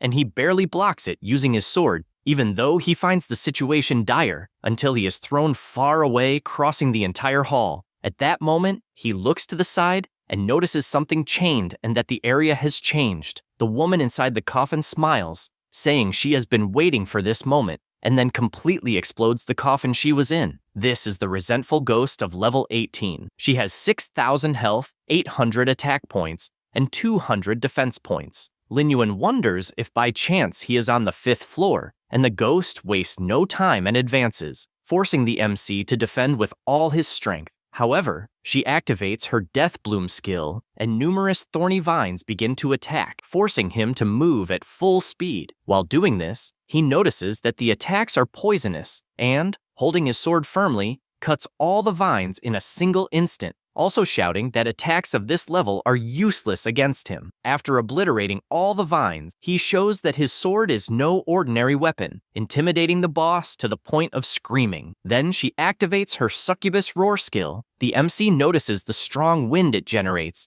and considers whether the ghost is summoning something. He then looks to the side and sees a skull rising and immediately deduces what it is, believing them to be the desert NPCs buried in that location. He is aware that besides the original inhabitants of the city, the game must also include the failed challengers of the Quincy journey. He thinks this is a nuisance, as extremely powerful skeletons keep emerging in front of him. The MC concludes that there are definitely more than one behind each door, and does not believe the boss can resurrect from a pile of bones. Because of this, he summons his entire zombie army and orders them to block the doors of each skeleton. The wolves obey instantly, as do the scorpions. Only then does Lin Yuan order the bloodthirst state to be applied, and the wolf chief, with his weapon, whips the troops to activate this skill, putting them in a state of fury. Confident, he orders the kobold chief and the thunder scorpion to attack, and his 2 leaders advance with full force, starting with the scorpion, who activates his pincher skill, rending the ground, while the kobold activates heavy strike. Both begin to destroy the terrain around the boss, who, looking up, notices the ceiling collapsing, which indeed happens as everything falls apart. However, she appears unharmed and saves herself using her active skill. The MC is surprised by this and, looking at the boss, concludes that specters are ghost-type monsters whose bodies can pass through structures and are immune to half of all physical attacks. But, confident, he says that on the other hand, he suffers double magical damage and therefore uses his most powerful skill, activating the blue soul seal. The ghost begins to dodge easily, believing that her speed has increased. At the same time, the revived skeletons try at all costs to break the passage, and this worries the MC, since the tombs can collapse at any moment and he needs to finish as quickly as possible. He takes an item from his inventory, and since he needs to restrict the boss's movements, equips the paralysis ring. It is a type of jewel that increases 100 life, 10 magic, 15 agility, and 15 mental, and once equipped, the attack has a 5% chance to paralyze the target for 3 seconds. He advances at full power, and with his fist clenched, activates his additional skill, Paralysis Toxin. He launches his attack, hitting the target directly with the Paralysis Toxin. He continues the assault, as it is not over yet, and even though she tries to defend herself, she is thrown violently against the wall. The MC approaches and realizes he caused a lot of damage to his target and therefore got very lucky. He summons his giant wolf, certain that the ghost has slowed down, and orders the zombie to use its skill, which stuns the target. He points his sword, aware that the stun duration lasts only 5 seconds, and unleashes dozens of simultaneous attacks, hitting blow after blow, even though the damage per hit is less than 100. The boss becomes furious and screams, leaving the MC concerned as she suddenly activates the corpse explosion skill. All monsters in the area begin to explode one by one, causing devastating destruction. After the dust settles, she realizes that the MC used his zombies as human shields. He continues to feel the ghost's intense attacks and notices that only 3 of his strongest zombies remain. He approaches her and declares that the end has finally come. At that moment, he charges with his skill and attacks her body with full force, and she, powerless, can do nothing but scream. The system alerts that the boss is entering near-death state with 30 life until finally being obliterated, and as a reward, he receives 800 experience. After this battle, he asks if it really ended until he looks back and sees a hologram of a woman thanking him for being a brave warrior. The woman smiles and her body is pulled into the MC's hand, becoming a ring. This is the quest item, a wedding ring given by Quincy to his wife as a symbol of their love. Lin Yuan cannot believe that the reward for defeating such a powerful monster is just a ring. Hardly saying this, a demonic book appears before him, leaving him confused about what it is. He notices it is the corpse explosion skill, exclusive to necromancers,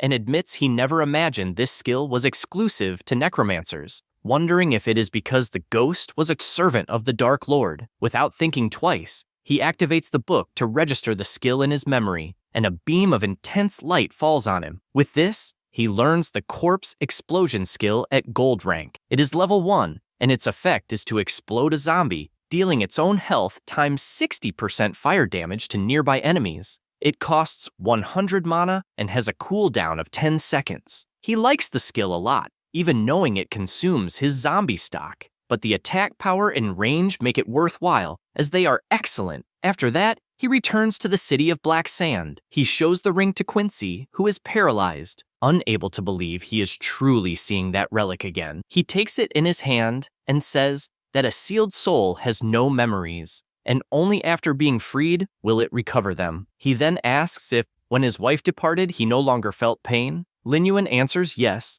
and still admiring the beautiful ring, the old man begins to cry with emotion, finding the situation wonderful. He admits that in the end, he never imagined a necromancer would help resolve his regrets, and as thanks, he summons a box and says that this time he will fulfill his promise. That is the Dark Crown, a unique helmet that has 2 effects. The first is that the value of sin becomes invisible when equipped, and the second effect is that it conceals the hour of darkness. The equipment is exclusive to the necromancer and cannot be sold or destroyed. He picks up the item in his hand and, even knowing it has no additional stats, finds it incredible that he can hide his sin value and dark aura, as it is exactly what he needs. And with this, he will be able to solve the knight's problem and no longer need to be cautious in the main city. The system asks if he wants to equip the item, and he, without thinking much, responds yes. A power takes over his body, and he asks if he is now one step closer to the truth. After that, he goes to the Sandbreeze city and upon arriving, notices that there are countless guilds of all sizes. He recognizes them, as all guilds from number 1 to number 10 are present, and remembers a certain person, as he does not know if they are hidden among the crowd. And since he is only a newcomer, it will not be easy to approach the big guilds. Therefore, he is walking, knowing he must find an opportunity. At the same time, someone is watching him, and MC immediately notices this presence. The blonde boy keeps walking and notices that Lin Yuan has disappeared until he suddenly appears behind him with his sword raised, questioning who he is. He says he finally found him and turns around, happy and excited to see MC again, but falls to the ground clumsily. Lin Yuan is confused by this, and the blonde boy, hurt, asks if he really does not remember him. MC, not understanding very well, asks how he knows his name, and immediately the young man stands up, explaining that he saw him fight against the Bloodstained Guild and recognized him instantly. He admits that he worked very hard to find clues about the whereabouts of the powerful warrior who fought the guild, and, the entire time, explains that he spent $2 million to develop a facial recognition system just to find him. MC simply cannot believe that the man spent $2 million just to find him. The man asks if that is a lot of money, saying he does not see it as a large amount, as his company spends several millions just to test the system. Only then does Lin Yuan realize that the boy is from the Han Corporation, a giant worth $100 billion that controls the global high-tech market, and, not knowing the man's history, he wonders if he should eliminate him on the spot. Hen King's eyes shine as he warns that the next day there will be a rank S hunt, but in his excitement, he trips and falls face first before finishing what he was saying. MC turns and tells him not to follow, and wonders why he is even arguing with a fool. The blonde boy comments that a great solar god and an elite team is like overdoing it, and as he stands up, he says that the third team of the guild will participate in the hunt and, if they perform well, they may even have a chance to be recruited. This makes him think about the guild list, and Han King laments having to go alone. Suddenly, Lin Yuan asks what the specific time of the hunt will be, and the excited guy kneels down, celebrating, and says it will be at 8 in the morning. MC tells him to calm down and warns that a little preparation is still needed before departure. This leaves the blonde boy confused. After that, at the Vulture Bandits camp, several explosions occur, and MC, with his summons, says that the leader is straight ahead. Now he has a new army composed of level 12 zombies from the Vulture Thieves gang. He calls his army to march, and as he looks to the side, he sees his enemies directly ahead, and several monsters are protecting the boss. Lin Yuan orders them to advance immediately, and the zombies engage in a fierce battle. The monsters are not intimidated and launch a giant flame directly at MC, but he disappears in the blink of an eye, leaving even the vulture confused. But it is too late to understand anything, as its body is cut down instantly, along with all the monsters within its reach. He continues hitting one by one, eliminating all the bandits in front of him. After killing the last one, he notices something strange, as the boss simply disappeared. But this didn't last long, because the leader of the Vulture Bandits, level 19, was already attacking from behind. However, MC doesn't let himself be intimidated and with a single move sends several of his zombies at the boss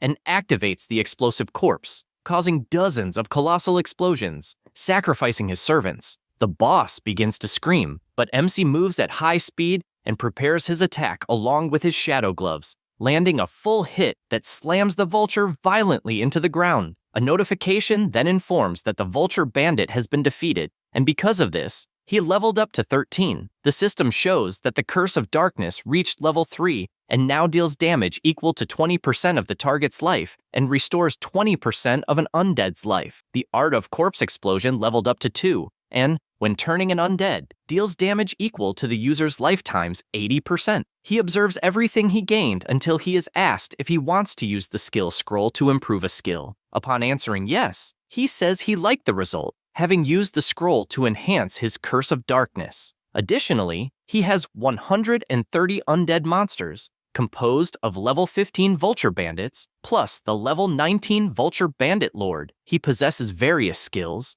including the Deadly Poisonous Hand, which adds 20 points of poison damage. He is surprised to see this extra skill and remembers something similar happening when the giant death wolf was revived last time, gaining the Spectre's Fury, which increases allied units' critical hit chance by 20%. This makes him thoughtful, as apparently resurrected Lord-level monsters have skills. At this moment, the system announces that the hunting campaign he is participating in will officially start in 2 hours. Lin Yuan smiles and says he is preparing to leave. Upon arriving at the melted blood-scale cave, he immediately gets annoyed by a strong glare in his face and asks if his companion is doing a cosplay of a golden knight statue. The shiny one explains that he spent 50 gold coins for the master blacksmith to customize that armor just to avoid dragging the team down. However, his belt tears and his shorts fall. MC is in disbelief that such a thing is happening and says it is the first time he sees this type of modular armor, and the blonde replies that the blacksmith said it was a recent model. He barely says this when his helmet closes, blocking his vision. He screams for help,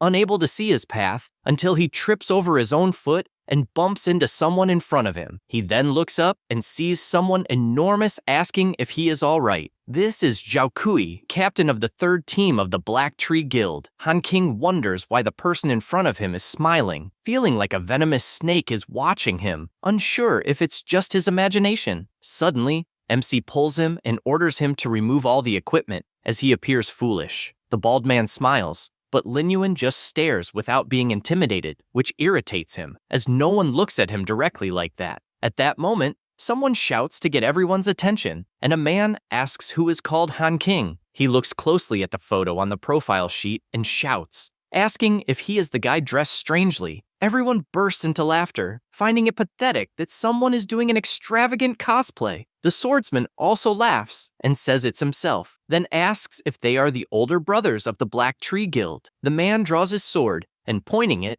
declares he has no interest in novices and makes clear he only accepted 2, not because of the registration fee, but because the captain is exceptionally merciful. MC remains silent, listening to everything. Zhao Kui asks what he is doing, reminding him to be kind to the novices. Because of this, he sheathes his sword and advises not to get carried away, as even though the captain is calm, everyone should make the most of the opportunity. The shiny one responds that he will, and a mage draws everyone's attention as he is about to officially start the call. Lin Yuan watches all the people and wonders if they are really players participating in the Rank S hunt. He reflects that they all seem to be newcomers who just entered the main city. Meanwhile, the captain heads toward the dungeon and tells everyone to relax, as even a reaper would detour upon seeing the Black Tree Guild. With that said, everyone follows him. At that moment, the man looks back and sees the shiny one holding a flag, who, excited, starts calling the MC of Deus Yuan, asking him to take the chance to defeat many shiny slimes. He keeps walking, feeling excited as he senses a thrilling scent. After that,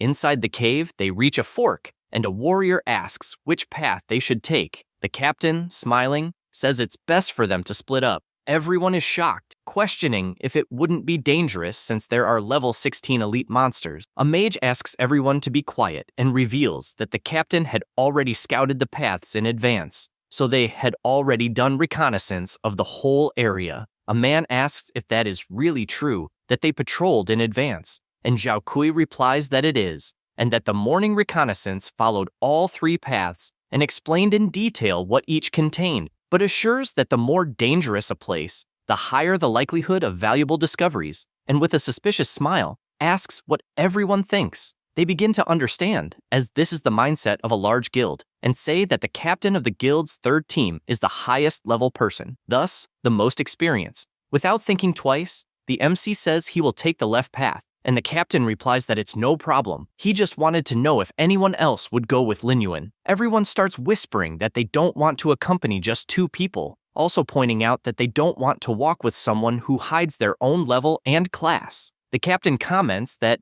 apparently the popularity of the MC and the shiny one is low, and since he cannot force anyone to do anything, there's nothing to do but let the 2 go alone. Lin Yuan replies that it's no problem, and the 2 take the left fork. Seeing this makes the bald guy happy, also calling them ignorant. They venture further into the cave, and the shiny one confesses to being worried as the temperature is dropping very quickly, and he also says he has the feeling of being watched. The MC is surprised and asks if he finally realized it, as there really is something in that place. He panics, asking if it's true, since the captain said he had patrolled the paths and that everything was safe. Lin Yuan laughs and asks if he really trusts the captain, since this is a rank S hunt and yet the leader recruited a bunch of novices, clearly using everyone as live bait to scout the paths. Han King is surprised hearing this and asks why he didn't expose the bald guy. He laughs and grabs one of the slimes on the cave wall, then throws it forward into the darkness.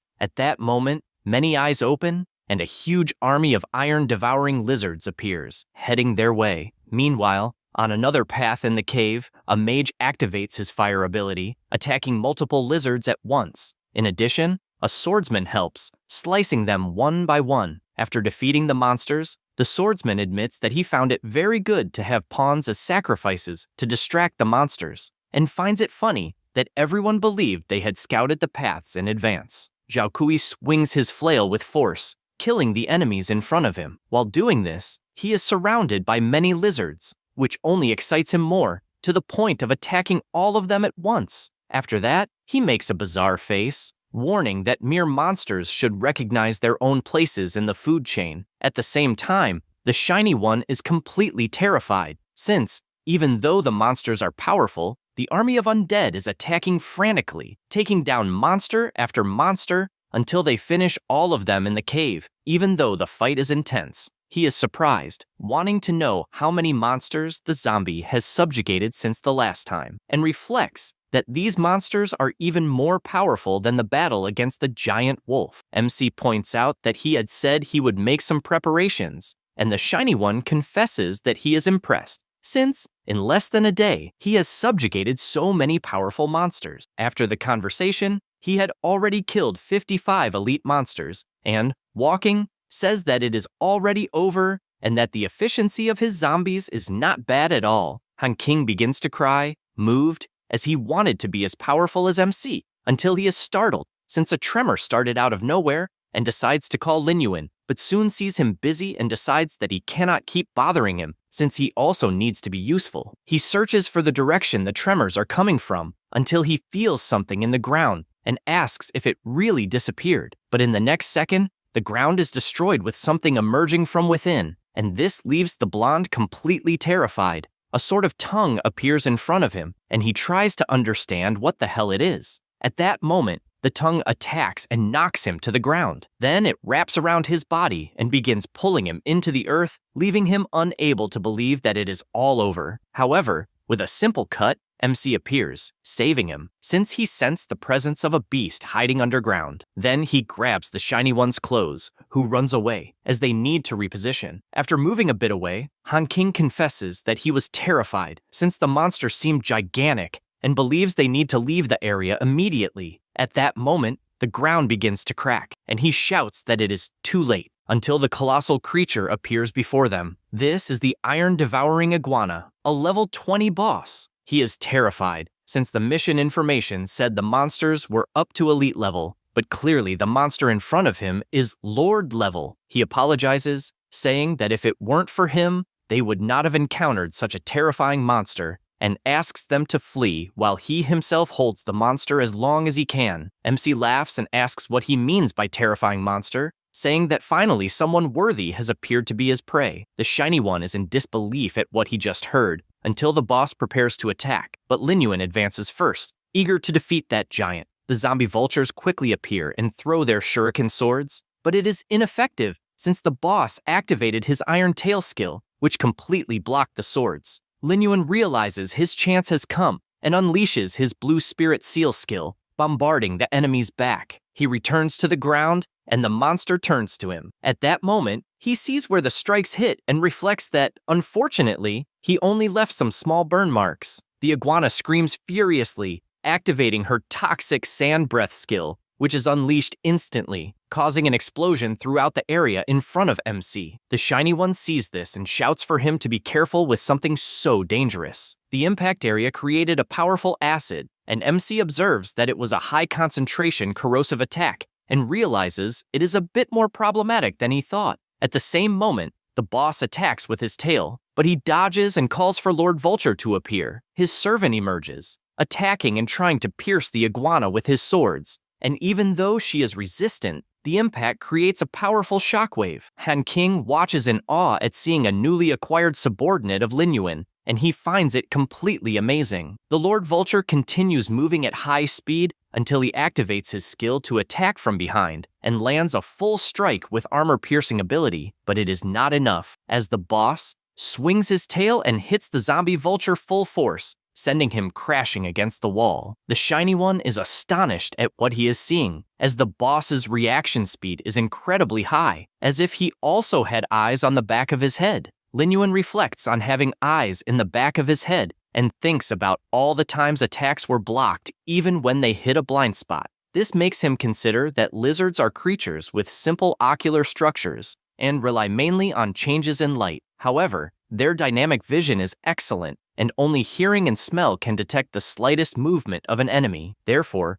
lizards are several times more sensitive to enemy movement trajectories than humans. He concludes that to deal with that monster, he will have to lure it into a trap. With this thought, he launches multiple attacks and starts shouting that he will keep attacking until the monster gets tired. The boss begins moving toward him, and he starts to flee to draw it elsewhere, and while doing this, he imagines he needs to keep the iguana's attention entirely on him. At that moment, Han King shouts, asking if he is in danger, and reflects that the boss's defense is at Lord level. That is why fireballs will have no effect, until he is startled when looking ahead and sees that the direction MC is running leads to the pile of zombies. He approaches as closely as possible and smiles, as this chance has arrived. Then, with a slight movement, he diverts the trajectory, leaving the boss in front of the zombies, and, all clumsy, the iguana tries to turn but hits all the monsters because it is not agile. MC finds this funny and asks if it can't even stop. The boss continues advancing with its huge mouth, and MC charges energy in his hand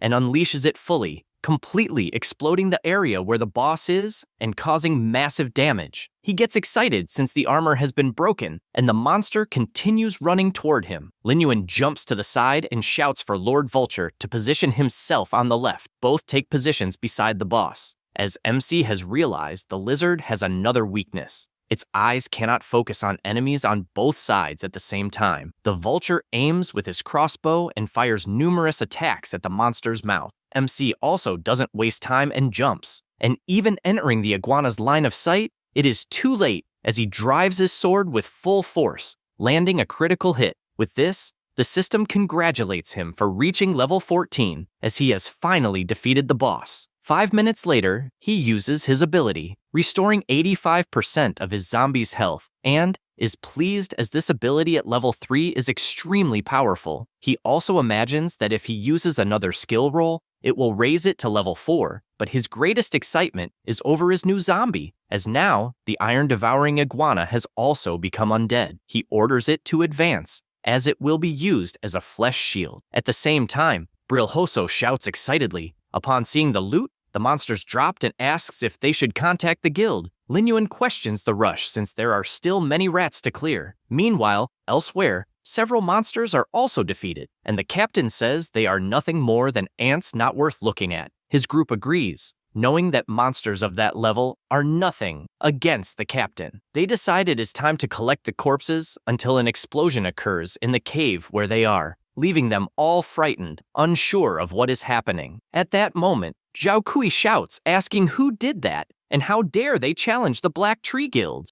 They face each other, and MC asks if, by any chance, he will not collect the bodies, otherwise, he will do it himself. The mage, not understanding, shouts that it is impossible since the two should have been eaten by the iron iguana. Han King, enraged, asks if he still has the courage to say that, and had even considered the Black Tree Guild great and honest, but all they do is use players as bait to enter the dungeons. The warrior asks what the problem is, since it should be an honor for mere scoundrels to serve as a stepping stone for the Black Tree Guild to grow. On the other hand, the captain is thoughtful, since 2 people really managed to get out alive, and he is not sure if there were few monsters or what might have happened. The Shiny One continues shouting angrily, and Zhao Kui becomes more and more irritated by these shouts, to the point of deciding to eliminate him once and for all. Because of this, he begins to approach, not knowing for sure if the two were lucky or something like that, and charges fully, striking the ground directly with his flail. However, the two manage to dodge, and Lin Yuan counterattacks immediately. The captain does not waste time and defends, and both attacks collide. MC is pushed back by the impact, and the bald one asks if he wants to die, but he pays no attention and uses his death abilities, bombarding the entire cave and forcing the captain to dodge all the attacks. After doing this, he realizes that Lin Yuan simply disappeared and does not understand where the hell he hid. MC appears through the smoke and tries to attack from behind, but he manages to block with his shield at the last second, also questioning if he really thinks he is an idiot for being hit so easily. MC continues applying pressure with his sword until the bald one disappears from his front and he is confused, trying to understand where he is. At that moment, Zhao Kui appears at high speed behind him, and he turns around startled, but takes the full blow to the stomach that throws him with all his force against the wall, even startling the shiny one. The guild members ask to help, since their target is Han King. Meanwhile, the captain walks toward Lin Yuan, saying he has no more time to waste on him, and prepares his flail to finish everything at once. However, along the way, something catches his attention. It is MC holding his hand and questioning if he is, by any chance, the captain of the third team of the Black Tree Guild. He is confused by what he is seeing, but Lin Yuan, with a smile on his face, exudes an incredible killing aura, like a predator, and says he has an approximate idea of the level of the 10th ranked guild in the main city. Zhao Kui tries to exert force, but does not understand why he is unable to do anything. MC, with his deadly stare, simply swings his arm and throws the bald one forcefully to the ground. He falls injured and admits that he really underestimated him and, once again, charges with his flail. His subordinates warn that they will also help, and all three attack simultaneously. Lin Yuan says, a mob is just a mob, and nothing will change that. They all attack. But besides MC dodging, he also summons his undead, who take the opportunity to hold them all. Only then does the captain realize what is happening and sees once again the death magic heading toward them and cannot dodge in time, as the explosion hits his foot directly, making him fall to the ground, while the undead birds hold the other two guild members. At that moment, Lin Yuan approaches and Zhao Kui asks him to stop, since if he really kills him, the Black Tree Guild will not let it go, and therefore, he must think carefully. The MC just keeps staring until he looks to the side and sees Brilhoso clinging to his leg, since he had been dying of worry a little while ago, but says he is glad to see him well. Lin Yuan, embarrassed, just gives him a little kick since he is too close. Then he raises his sword, warning the bald man that, as far as he knows, the Black Tree Guild is not only dominant in the external world, but also cruel in the real world, and if he loses the equipment, the guild's level will suffer with death, and they will also come after him for this loss. So he wants to know how he will explain this situation to the leaders. Zhao Kui realizes he is screwed either way, both in the game and in real life, and therefore begs for anything in exchange for letting him go alive. He orders the list of high-level players in his guild to be given, as well as noting their professional levels and characteristics. He requests this because he knows that in his previous life, the skills used by the first disciple were unknown. No one knew what they were or how to handle them, and therefore he believes it must have been an extremely rare hidden profession that no one knew how to use. The bald man, confused,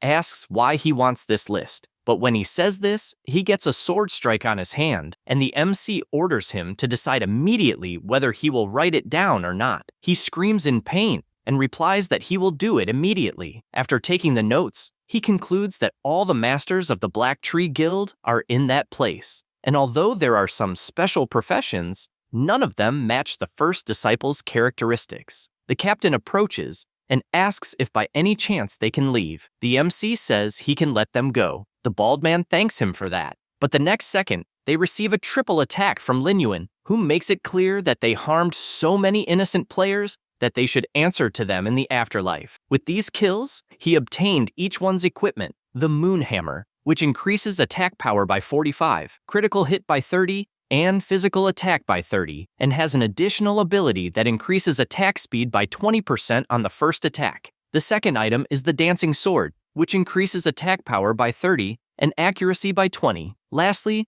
the Lingguang Cloak, which increases magic damage by 20 and spirit attribute by 20. After seeing this, Lin Yuan notices something and his friend shows a chest and says that the guild also left this behind without even opening it. The MC opens the chest and says he will keep the first item and the rest they can take, but Brilhoso refuses since he wants to buy all the items instead of taking them for free, as he does not want to take any advantage. Lin Yuan takes a deep breath and says there is no suitable item, so he will not want to keep any, but Han King, as he does not want anything for free, transfers 54 gold coins. After this, outside the Bloodscale Cave, Lin Yuan imagines that, as expected, there are still some silver equipment pieces, and it is not so easy to get gold equipment in the current version. Han King calls him and says there is something he is not sure he should mention and, scared, explains that the Black Tree Guild is vengeful and will take revenge offline if they cannot defeat him online, and therefore suggests letting his personal bodyguard follow him. The MC, unconcerned, thanks him for reminding him, but says they are just a bunch of insects, so it is not a problem. After that, he takes off the helmet to log out of the game, and soon his family shouts that dinner is ready. He says he is coming, and upon opening the door, is faced with something bizarre in front of him. He is startled and keeps staring at the person in front of him, who removes the helmet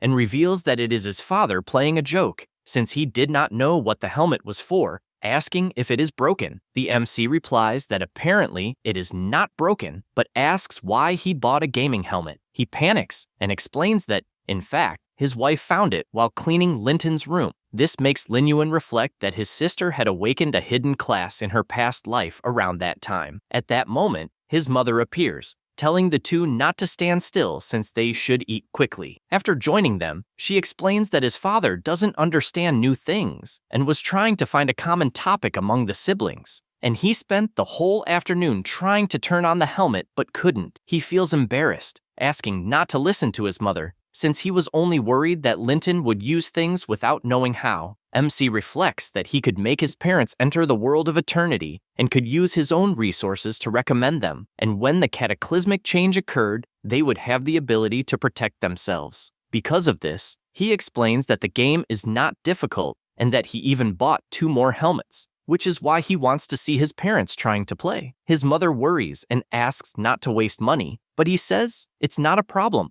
and asks if, by any chance, his sister hasn't returned yet. She takes the phone to call, believing that Linton is playing with her friends, but he says he will call, and after trying, he realizes that the call isn't reaching her, as if there is no signal. He worries a little, since even if his sister didn't want to answer, she would at least send a courtesy message instead of completely ignoring him. His mother asks once more to eat first and guesses that Linton is eating out, so they shouldn't wait for her. However, Lin Yuan asks them to eat in front since he remembered he has some things to buy, and fears the store will close early. As he leaves, his father comments that little Lin Yuan has grown since the siblings used to stick together, and he wants to see him communicating more. MC goes down the stairs and recalls his past life when his sister appeared completely injured. He noticed her presence, but the girl just passed by, and upon reaching the door of his room, told him that her situation was none of his business, and not to call the police or tell their parents. She then slammed the door with all her strength, leaving MC worried about it. Back in the present, he reflects that in his past life, after Linton started playing the game Eternity, she quickly awakened her hidden class, but also endured many things she shouldn't have had to endure. And all of this began with the emergence of a mysterious organization,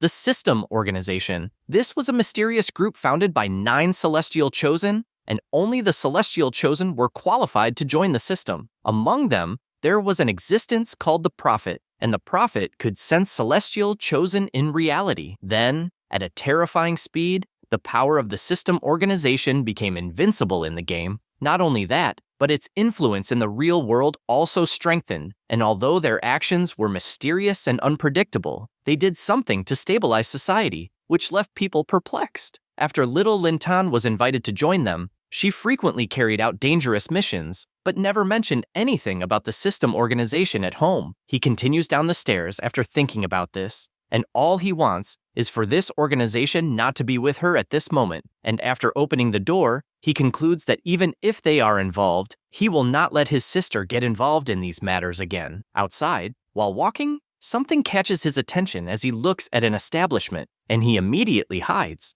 Lin Yuan imagines that his sister has definitely already met with the people, but the distance is too great and he will not be able to hear the conversation, so he activates his invisibility even though he hasn't used it for a long time. He begins to approach, imagining that the level of his ability is 3, so the duration is 5 minutes. He stops walking and thinks he is close enough to the two guys talking to his sister. Chen tells her that he said everything he wanted, and whether it is true or not, she must judge for herself when deciding whether to join the organization, making it clear that the disaster will happen in 3 years and that she must wake up to life. The tense atmosphere lingers in the air, and the MC Invisible just observes. Xiaopan tells his colleague to go easy, as this way he will scare the girl with the terrifying hour. He retorts that he is discussing a serious matter for her own good, since things have reached the point they are at. However, at that moment, he notices something looking in Lin Yuan's direction and completely changes his expression, scaring Lin Yuan, since everything indicates he has been detected. Chen activates his dissipate ability, and this aura affects the whole restaurant,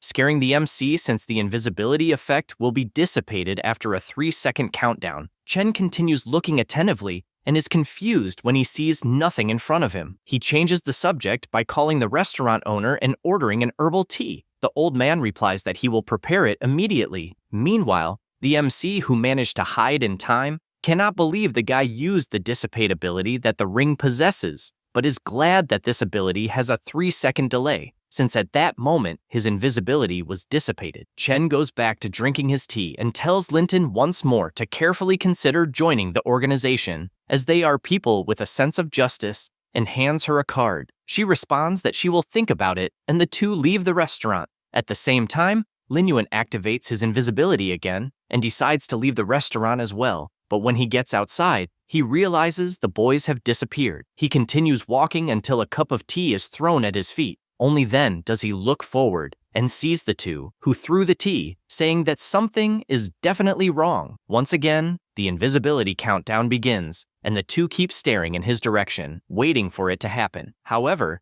the next second, they see nothing, and Chen comments that maybe he has become too sensitive lately. His colleague asks him to relax, as he is very nervous, and asks if he believes that the girl will join them. He responds that, according to the prophet, she will join sooner or later. Lorino agrees, as he has never seen the prophet's predictions fail, although his true curiosity is to know which girl will be his girlfriend. Chen, indignant about this, hopes that his friend survives until the catastrophe, since it does not seem likely to happen, and the two leave while the MC watches from the top of a building and reflects that the organization is a group of people difficult to deal with, and he is worried about exposing himself too much and revealing his class, since he needs to be much more cautious. Meanwhile, Linton is staring at the card and remains silent the entire time until she looks forward and asks why her brother is there. He replies that he went down to buy something and asks if she has eaten. She, a little downcast, replies that she hasn't, but that she is fine. The MC shows the bag with food and asks to leave work for later, since he needs to eat something when they get home. She finds this strange, since she knows her brother cannot take care of himself and does not understand why he is taking care of her, but he just asks them to go quickly. However, she remains silent and they return home. When they arrive, their mother immediately asks if she has eaten and if, by any chance, she wants some food heated up. Linton replies that it's not necessary, since she wants to rest first. Their mother turns to Lin Yuan and asks if, by any chance, he will eat a little, since he left without having anything. At that moment, Linton closes the door and takes a deep breath. She walks toward the bed, thinking about what happened recently, and lies down, imagining that ever since she played the game, all kinds of strange things have happened. She remembers when she was fighting a monster, and her friend was shouting for her to run as fast as she could while holding the monster. That was a level 5 longsword mantis that, with its sharp blades, landed a full strike on the girl, who fell to the ground immediately. Linton panics seeing this, and holding her sword firmly, declares that she will not abandon her team. Several mantises rush at her, and she starts defending against one of the attacks, until another monster appears behind her and lands a precise strike. At that moment, the system congratulates her for unlocking a hidden class. Then, facing dozens of monsters, she slices them one by one with her incredible power, to the point that she cannot understand how she became so strong all of a sudden. After finishing her slaughter, she plunges the sword into the ground, and the system informs her that she is now the Sword of Dawn. Still in her bed, she wonders if the sensation is real, and even notices some changes in her body. This makes her question whether, when a disaster truly occurs, she will be able to protect everyone with this power. Since her hand is overflowing with energy, she reflects that this kind of power will not be able to withstand the disaster, and she no longer knows if there is any hope that others will survive. She then gets up and, looking at her family portrait, thinks she needs to get strong as fast as possible, regardless of joining the organization, since she needs to protect everyone. MC, also looking at the portrait in his room, thinks he can no longer postpone the change, since his energy needs to be in the game, and he cannot keep it all the time, and he believes it is time to let them live a good life. Because of this, he goes to a building, and the employee asks if, by any chance, he is looking to see a place to live. He asks if, by any chance, there is a fully furnished mansion, since one of those must have high security. The woman finds it strange, since she does not know if such a young boy can really be rich, and her first question is whether he has heard about property prices. He does not waste time and shows his card. She takes it in her hand and is amazed, since it is a limited edition VIP card with millions of dollars in credit. Because of this, she screams, welcoming him and saying she will serve him promptly. The scream is so loud that it draws the attention of people around. After all this, he calls his family, and his mother, seeing the new house, asks if all of it is true. She cannot believe there is even a private pool, since it is just like the one seen on television. Jianlu looks at the room and cannot believe how big the bed is, as well as the whole house, since it is gigantic and shiny. The two, still not understanding, ask how many years it will take to pay the mortgage, since they do not want him to be under pressure. MC responds that there is no mortgage, since he bought it with his earnings from previous competitions and game income, and therefore does not need to worry about anything besides the fact that he will live in a house next door. His father admits he never believed he could live in a mansion. Menlin agrees and even comments that, in the blink of an eye, his children have grown and can live on their own. Linyuan is happy seeing his parents content. After that, the MC starts walking, since he doesn't need to worry about the mansion's security, and the next step will be to guide his parents in playing, as well as being more careful with the organization's presence. He barely thinks about it when something catches his attention, as several men are heading in his direction. They approach close enough, and Linyuan quickly realizes that the person looks a lot like the captain of the Black Tree Guild, whom he even killed in the game. Immediately, everyone rushes forward, wanting to see if the tough guy is the same outside the game. One of them makes the first attack but hits the ground, and the MC, without wasting time, moves at full speed and lands a precise kick on the bald man, besides beating everyone around him. After Zhao Kui falls to the ground extremely injured, he wonders if the MC is a human or a ghost. Suddenly, a piece of iron is driven next to his head, and Linyuan says that apparently they don't value their own life. Zhao Kui, desperate, pleads for his life to be spared, claiming he can still be useful, and because he knows about a hidden mission. The MC asks him to continue, and the bald man says that in the main city, he found a blacksmith named Tong who works delivering ore, and, when favorability is high enough, this NPC will make a gold equipment. Linyuan hears this, and imagines that indeed, in his past life, a player obtained gold equipment very quickly, and it was really connected to a discrete NPC. Then, to see if it's really true, he squeezes the iron bar with all his strength, deforming it, and makes it clear that if anyone tries anything online or offline against him or his family,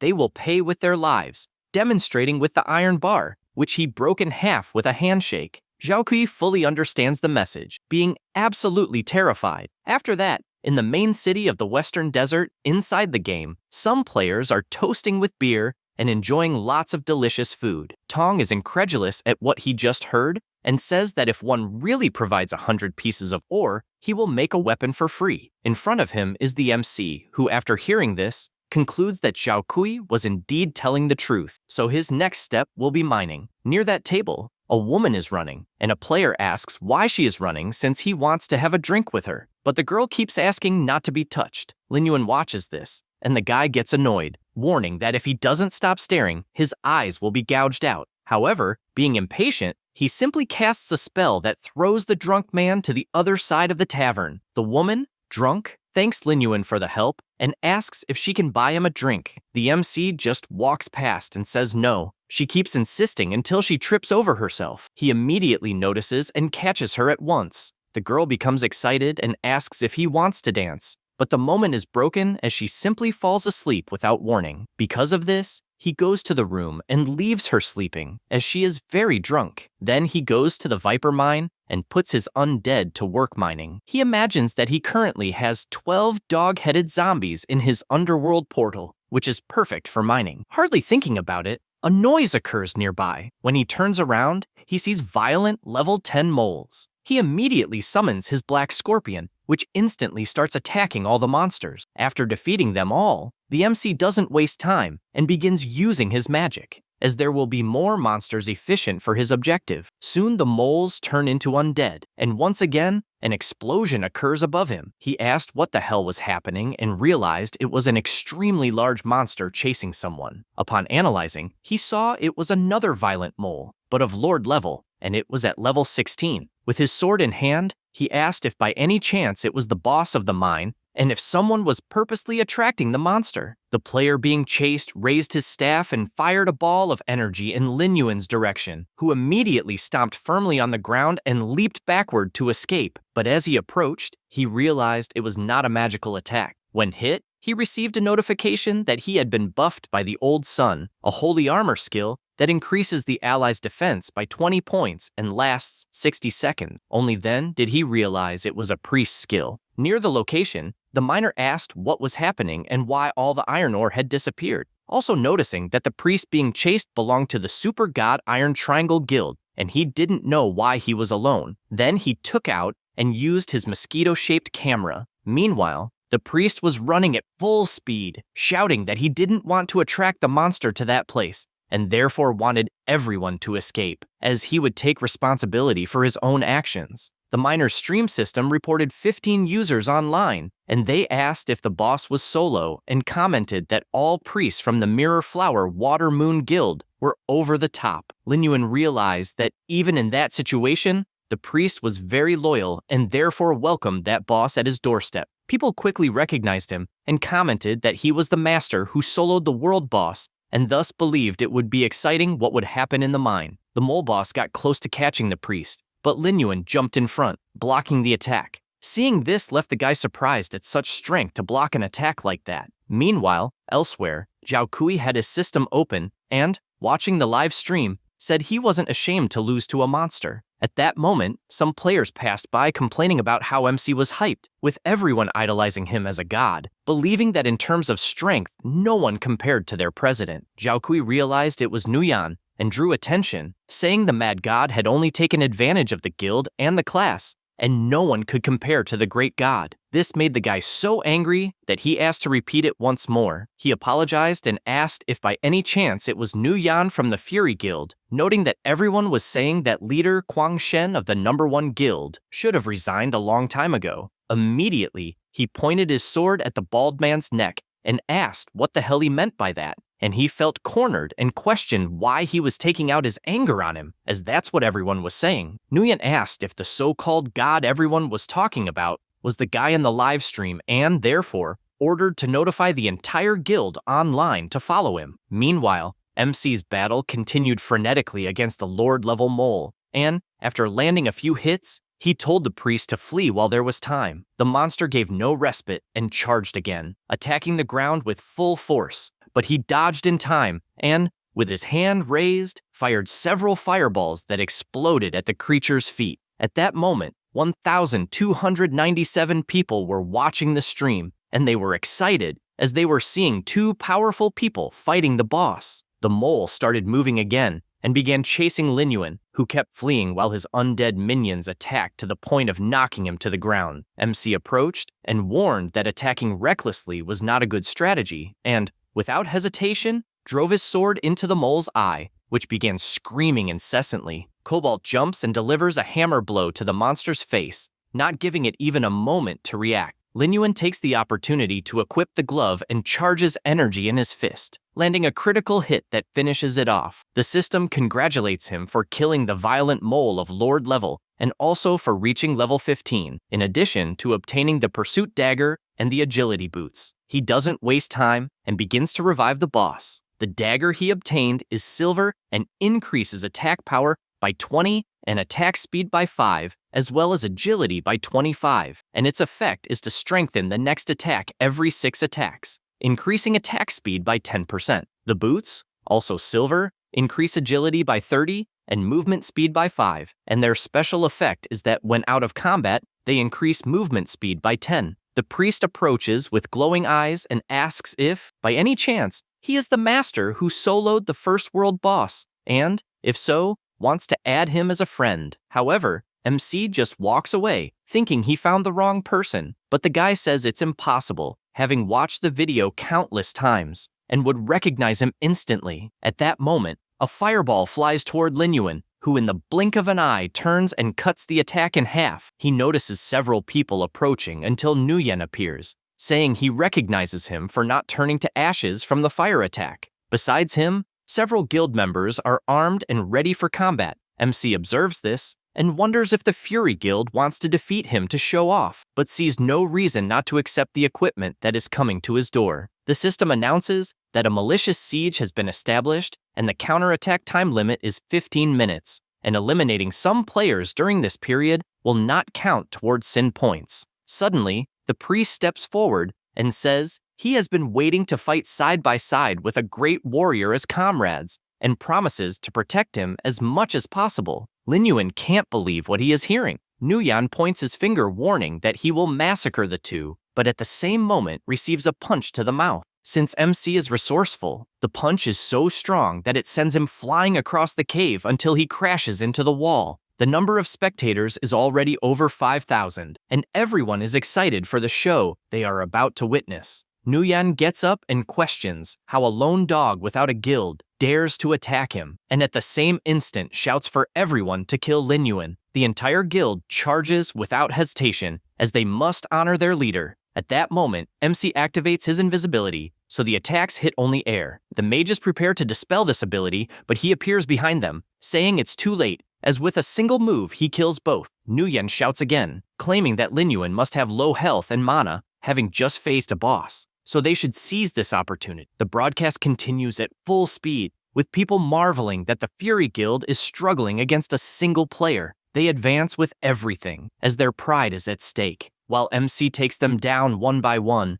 several fireballs fly toward him, and as he dodges, he notes that the area is narrow, so his undead cannot take advantage. The attacks continue targeting him, and multiple explosions occur inside the cave. At that moment, a figure emerges from the smoke, and the guild members start chasing him, while the leader makes it clear he wants Lin Yuan's head. After advancing deeper into the cave, he becomes excited, but does not see MC hanging from the ceiling. When he realizes it, it's already too late, as he receives a kick in the middle of his mouth that makes him spray blood in all directions. He gets up saying that sports attacks are nothing, but when he realizes it, MC is holding a sword at his neck. Nguyen starts screaming, warning that he has been caught, but Lin Yuan makes it clear that the guild members will not return and gives a slight warning, wanting to know what the mad god will think upon learning that he led the entire guild to death. At the same time, the zombie wolves start approaching the group, and at that moment, MC activates his corpse explosion skill, causing the entire cave to be destroyed with an absurd number of explosions.